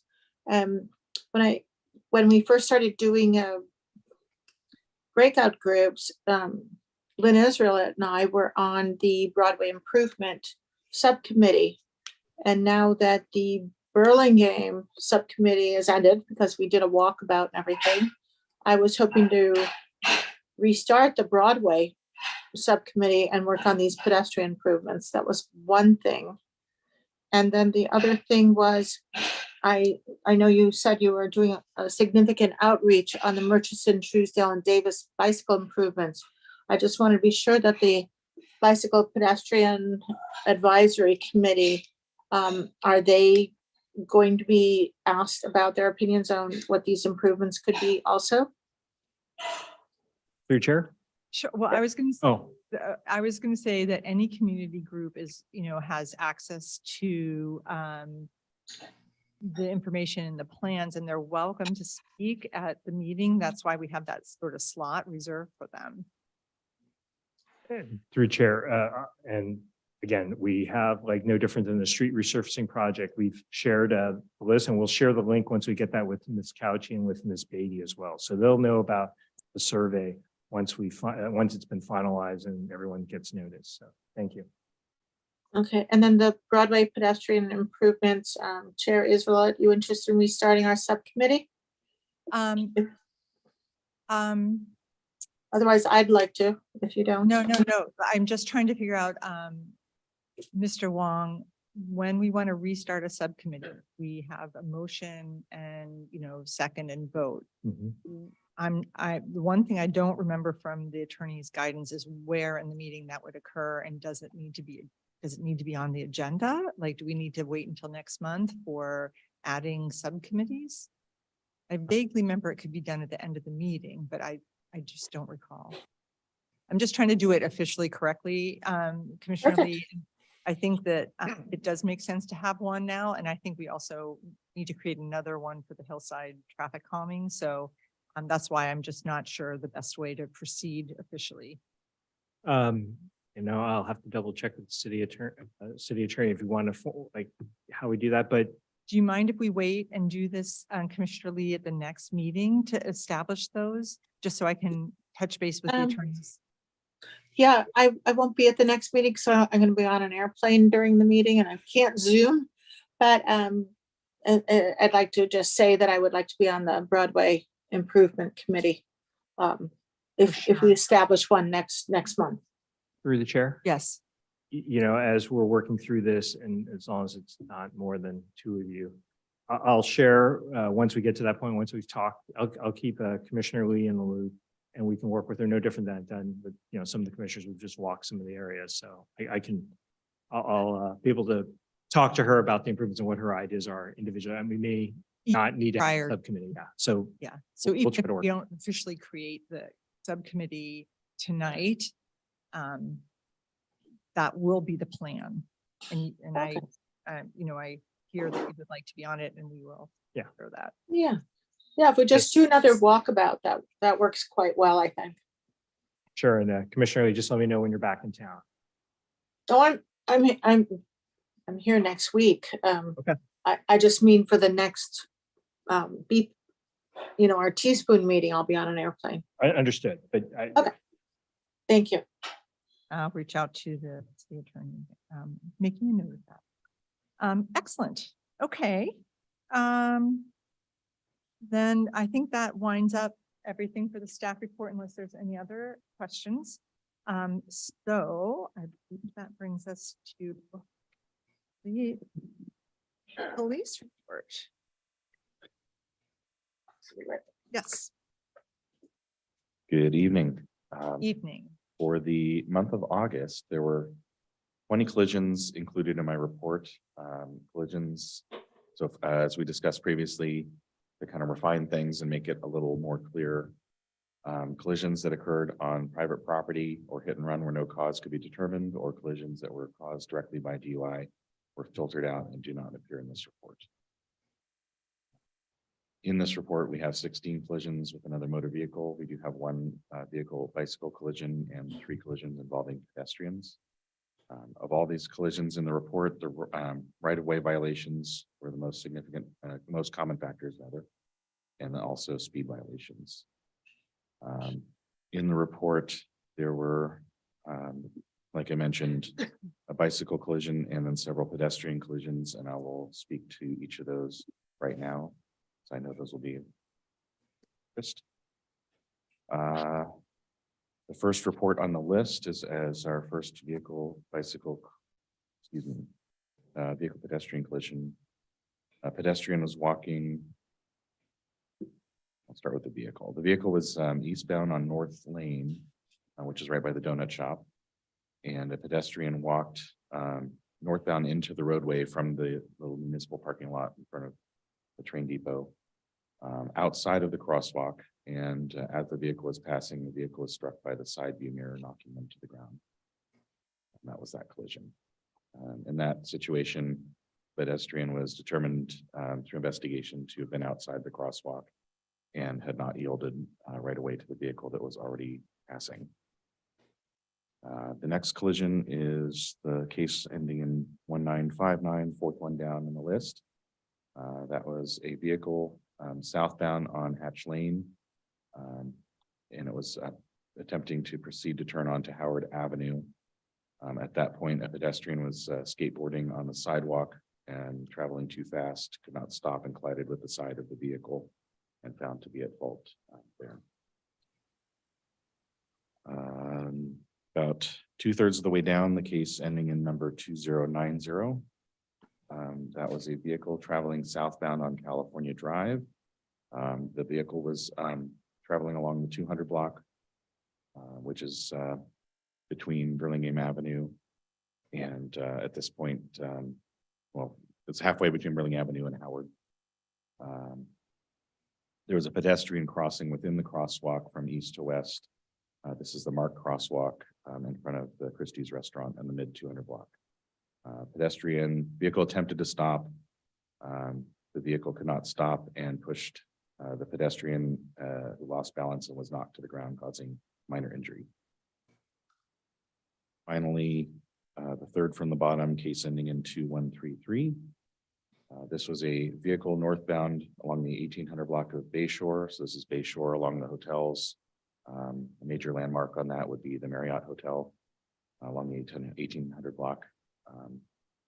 So the vehicle was traveling northbound past a bicyclist who was also traveling northbound on the far right-hand side of the road. The vehicle passed too closely and the side mirror caught the bicyclist and caused them to lose their balance and ultimately fall, and a report of minor injuries. Thank you very much. Summary. All right, commissioners, do anyone have a question about specific question? Commissioner Eng? Yeah, Sergeant, the case number, it's the 5th one down, ending in 1960.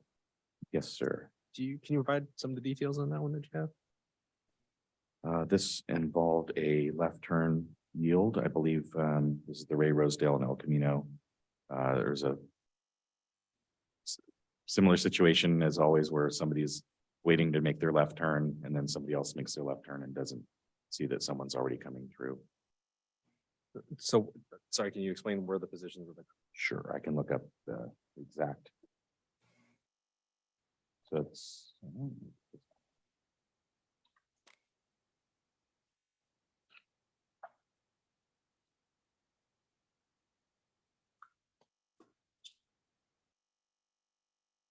We have a vehicle traveling southbound on El Camino, another vehicle traveling northbound on El Camino. One vehicle is attempting traveling southbound to make the turn onto eastbound Rosedale. And then the other vehicle driving northbound came through and collided with that vehicle as it made the left turn in violation. Okay, so turn left, then it would be hitting kind of the right side of the vehicle. Yeah. Left turn. That, yeah, in general, yes, but Yeah, okay. there's not exactly sure where the vehicles hit each other. Okay. But yeah, if you have a vehicle turning left and then being hit by a vehicle coming through the intersection on El Camino. Okay, I mean, because I live right by that intersection, but what I would say that I'm typically seeing is it's more crossing from, say, Ray to Rosedale while traffic's coming across, and sometimes people turn left or right up. You know, when the light changes, they just be turning left rather than noticing the other cars coming. But coming down El Camino, I'd say it was less common, unless basically you're kind of stuck behind the car. They try to pass, and then I found that, yes, this particular situation, a little more detail was that the vehicle making the through on El Camino. There was a vehicle in the lane waiting to make their left turn. So you have the two left turn vehicles, one of which was not involved in the collision, but helped to obscure the vehicle coming straight through. Yep, okay. Did they, any notice of what speed they were traveling at?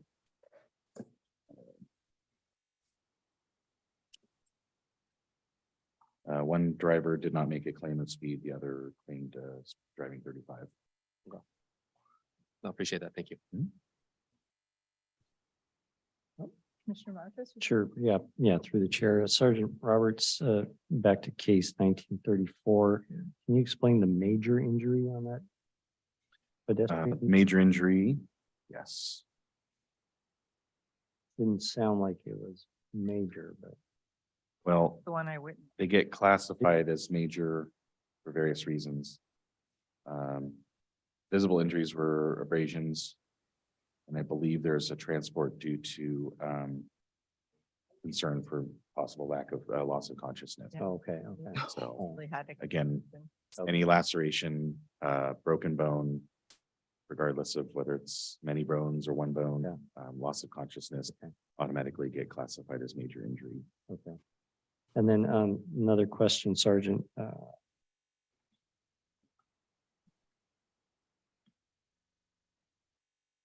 2020, what's motor vehicle on other roadway? It was like a parking lot or something? Question. This was a vehicle making an unsafe entry onto a roadway from a private driveway.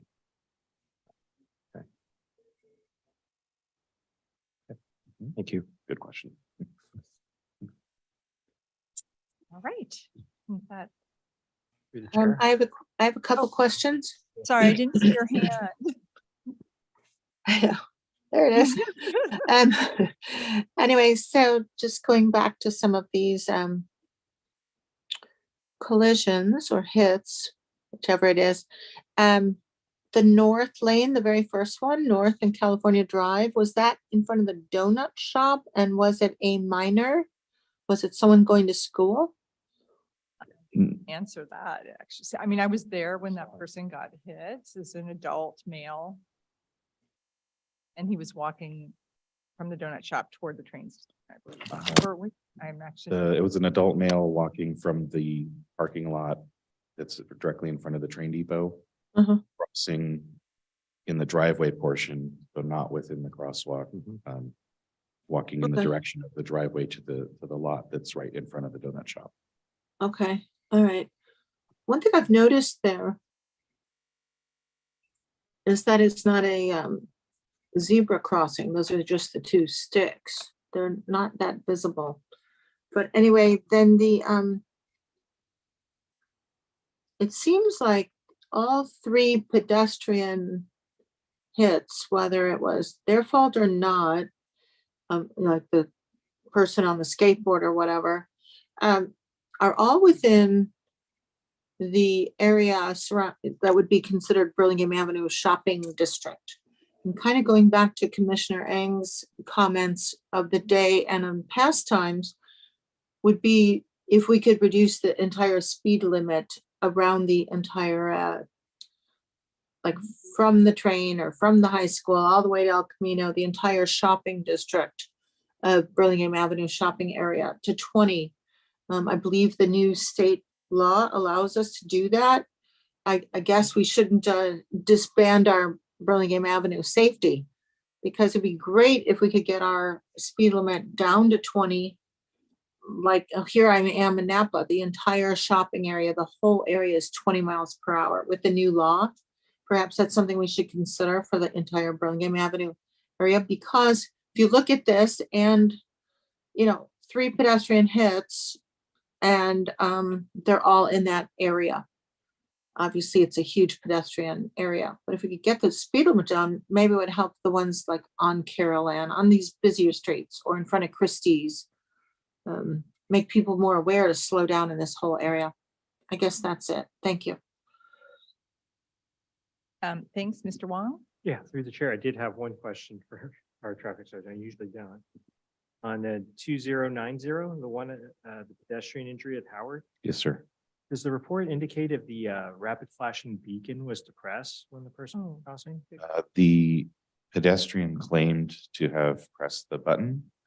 I believe passenger in the car, or either the vehicle driver or passenger, claimed that the lights were not flashing.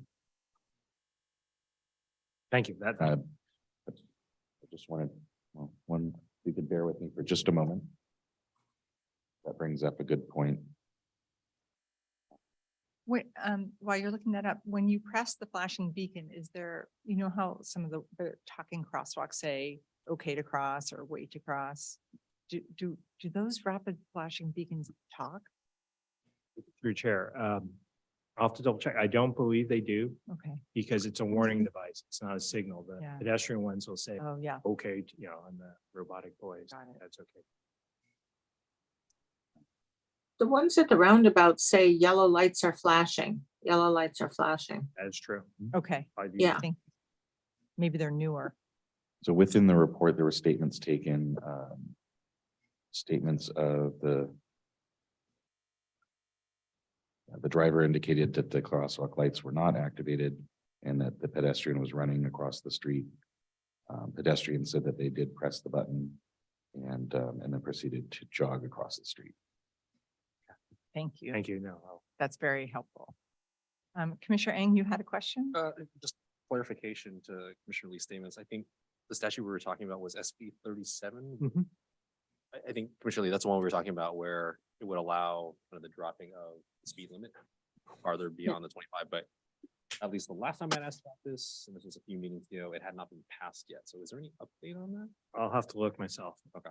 Yeah, we don't, it just pop up, but I'll actually look. And potentially this could be another item to discuss in general.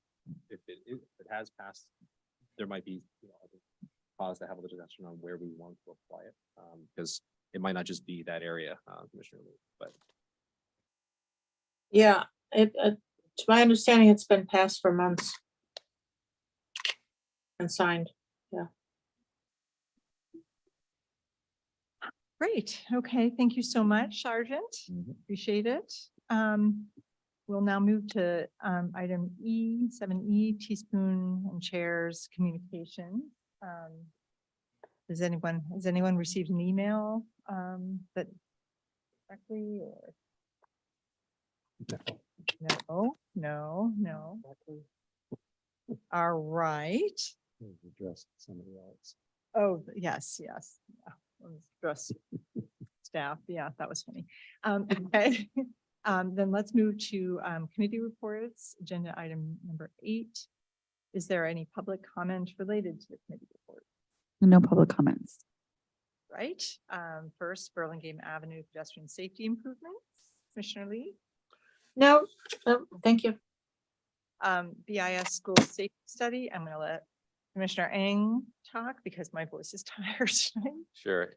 So tonight, myself, Chair Israel, as well as Mr. Wong, we're at the BIS back to school night to pass out information pamphlets regarding the new traffic circulation plan, as well as having a display with a map of the plan. So, Mr. Wong, you said you spoke with roughly 20. 20 people, and certainly, again, I have a kid there, so a lot of the folks that I know were interested in it. I had some comments about it. So, I think one of the I think the challenges that we've faced is the rollout and the implementation and the delays associated with that. And I think some further developments in when we arrived today kind of underscore that, the execution, I think, is, suffice to say, it's not exactly where we need to be. But, I think we do have some idea of what improvements we need to make, and some certainly more immediate than others to try to get us on the right path.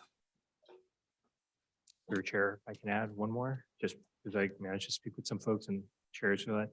I think the support for it, I don't think there was anyone that didn't, even the folks that say, I drive this way on Clarice, and when we're gonna have to change it, they're like, okay.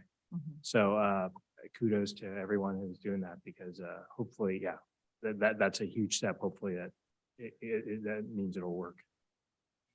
We had nothing but positive feedback and thankful feedback. Well, I mean, I think people just are seeking any change to see if anything can get improved from that point. So Your 9-year BIS parents who've been there. And the speed in which we execute, I think, is going to be key. So Yeah, we should probably discuss that with you and Mr. Sai, the things that still need to be done. Make sure that we have like a punch list and get some timing on that. yeah. Oh, and sorry, one more. We spoke with one of the co-presidents of the PTA at BIS, and she invited us to speak with with the PTA either at their more formal meeting in November or potentially as an offshoot meeting sometime in October. So yeah, I think something we want to certainly look at. Be pursuing. Yes, thank you. Yes, thanks for reminding me of that. Okay. Oh my goodness. Thing. The next subcommittee meeting or discussion is US 101 bicycle and pedestrian connectivity, and Commissioner Rebos is away. So I'm assuming then with that presentation, is that something you guys are ready to do for the next meeting, or are you're going to be on a plane the next meeting? I'll be on a plane. So I do know that we're working on arranging the photos for the discussion. So I don't know if Commissioner Reblos wants to do it when I'm here or not. I don't know. So we'll have to wait and see from him. I haven't heard. Okay, you two can powwow and let us know. Okay.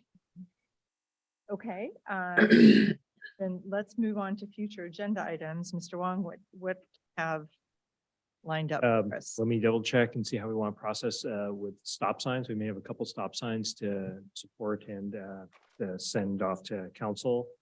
And I'll, after the Broadway corridor, maybe we'll bring you up to date what those are, what those changes are, and maybe speaking with Commissioner Lee, but I'll have had my meeting with the Broadway Business Improvement District at that point. So share those.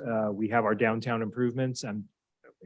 My poor colleague has been working on California Drive, so he hasn't been able to get to drafting up and laying out nicely the improvements we talked, Commissioner Lee and I talked about putting out there to show you folks Burlingame Avenue. I'm sorry. Burlingame Avenue pedestrian improvement on Broadway. Sorry. And the last thing I have right now would be the US 101 subcommittee. Commissioner Rebos has been pushing it. We've been punting it, but we'll see. I'll be in contact with them as well. Okay, yeah, we'll let that. And then may I ask a question? Are all stop signs run by the city council? Through chair, the changes in the municipal code are run through the city council. So we will send them. Typically what's happened is send a commission, heard the public comment and condense that and put that in my staff report. And then there's a two-way process. There's an introduction. They have to, it's almost like posting it where they just announce these are the change, what the code change will be. And then a week or the next meeting, they say, these are, we adopt these basically. So the reason I ask is then, do we need to have BIS, like if we're going to be changing crosswalk, stop sign, the things that we're supposed to get done that haven't been done yet, do we have to notice next month so that we can get that done? Crosswalks, it's a California Vehicle Code item. So that's what the noticing for that does, whether with the relocation of that crosswalk from one side of the intersection to the other. That's it's a notice. we've done some other noticing and you guys haven't know that because we've mitigated, or we've talked to that person. So it's just, we have to Oh. notice that it's changing and then we have whatever process we have. So we don't- We hear the person. We don't necessarily Have a put here. hearing.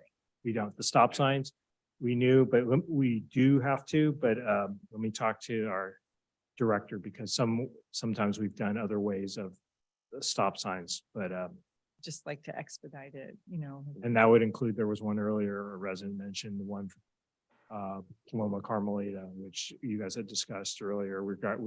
It was to be done with the bicycle boulevard, but because that project's been delayed because of we'll see how we get that one.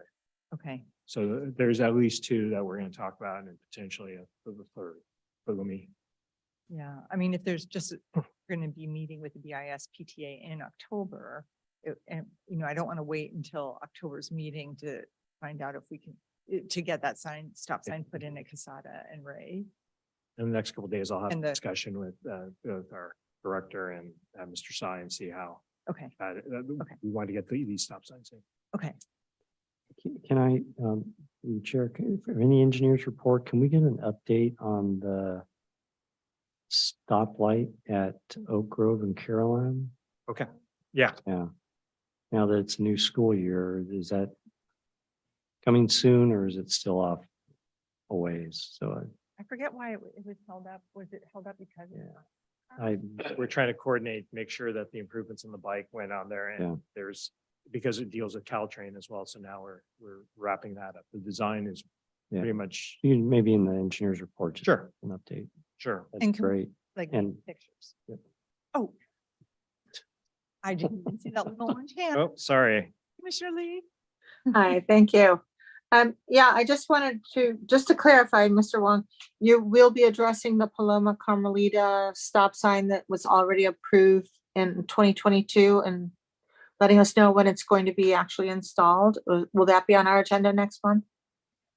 Through chair, we'll look and see how we want to proceed with the installation of those stop signs, including the one tonight. So we typically, the process we have is we have to report to city council and then we'll group all these together and do a staff report. And it's a 2-staff report, one to introduce it.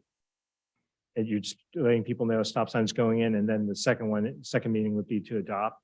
But we've also installed stop signs in different ways in Burlingame. So we may do that. We may title it something else. So Okay, if we're trying to hurry or trying to get them in sooner than later, I'll talk to the director on that. one other question that relates to the other stop sign we were talking about at Bernal and Hillside. When we put in the stop signs, we do put in crosswalks with them, don't we? It's not just a stop sign without crosswalks there, right? We're gonna add crosswalks. And we'll lay it out, but typically it always stops. We've been putting in crosswalks, but yeah. I mean, yeah. We also okay. heard tonight, that the stop signs will be going, we're not going to delay that, but we'll explore, see what other improvements we can do that are, within that we can do with what we have. So if that means anything, like obviously we're not going to put concrete curbs in and things like that, but there might be some other tweaks we Right. may be able to do while this project's going in. Like. Yeah, you mentioned red lighting, so that was good on the Bernal Hillside. Mr. Sy mentioned that, so that'd be great. I just wanted to confirm that when we do approve a stop sign and it actually goes in, there will be crosswalks though, right? Mr. Sy we had just said that we might increase the red curbing so that Yeah. cars can. I thought she said red light. Yeah, I thought you said Lighting. red- No problem. red light. Thank you. Yeah. Yeah. Great. Yeah, yeah. Thank you.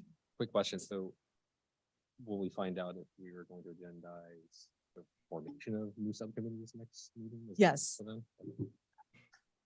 Okay, Yeah. because I wasn't sure if that was literally. Oh, yeah. I wasn't Well, sure. I'm gonna reach out to the attorney and it may be that we don't, if we have to agendize it, we will. And if we don't, we'll still, do it. And then to my other prior comment, I would say if maybe not in the next meeting, but just agenda in general, reviews for that SB 37. If it's passed, then we probably want to look at it as a committee or apply within the city. Is that something that could be in part of the your engineer's report, the status of that legislature? Sure, I can give you an update. Because sometimes it passes like this committee, I mean, you can look online, I forget what the website. Yeah. It looks like it passes, but it's just like some part and it passes like 5 or 6 things before it even passes. We certainly want to, if we can, if it's actionable at this point, I think we want to take some action on it. Okay, great. Great meeting. It's just a little after 9 PM. I move to adjourn. I moved, I seconded it, and let's all, vote yes. Here. Meeting is adjourned. Thank you. Thank you all. Good night. Thanks. Aye. Good job, everyone.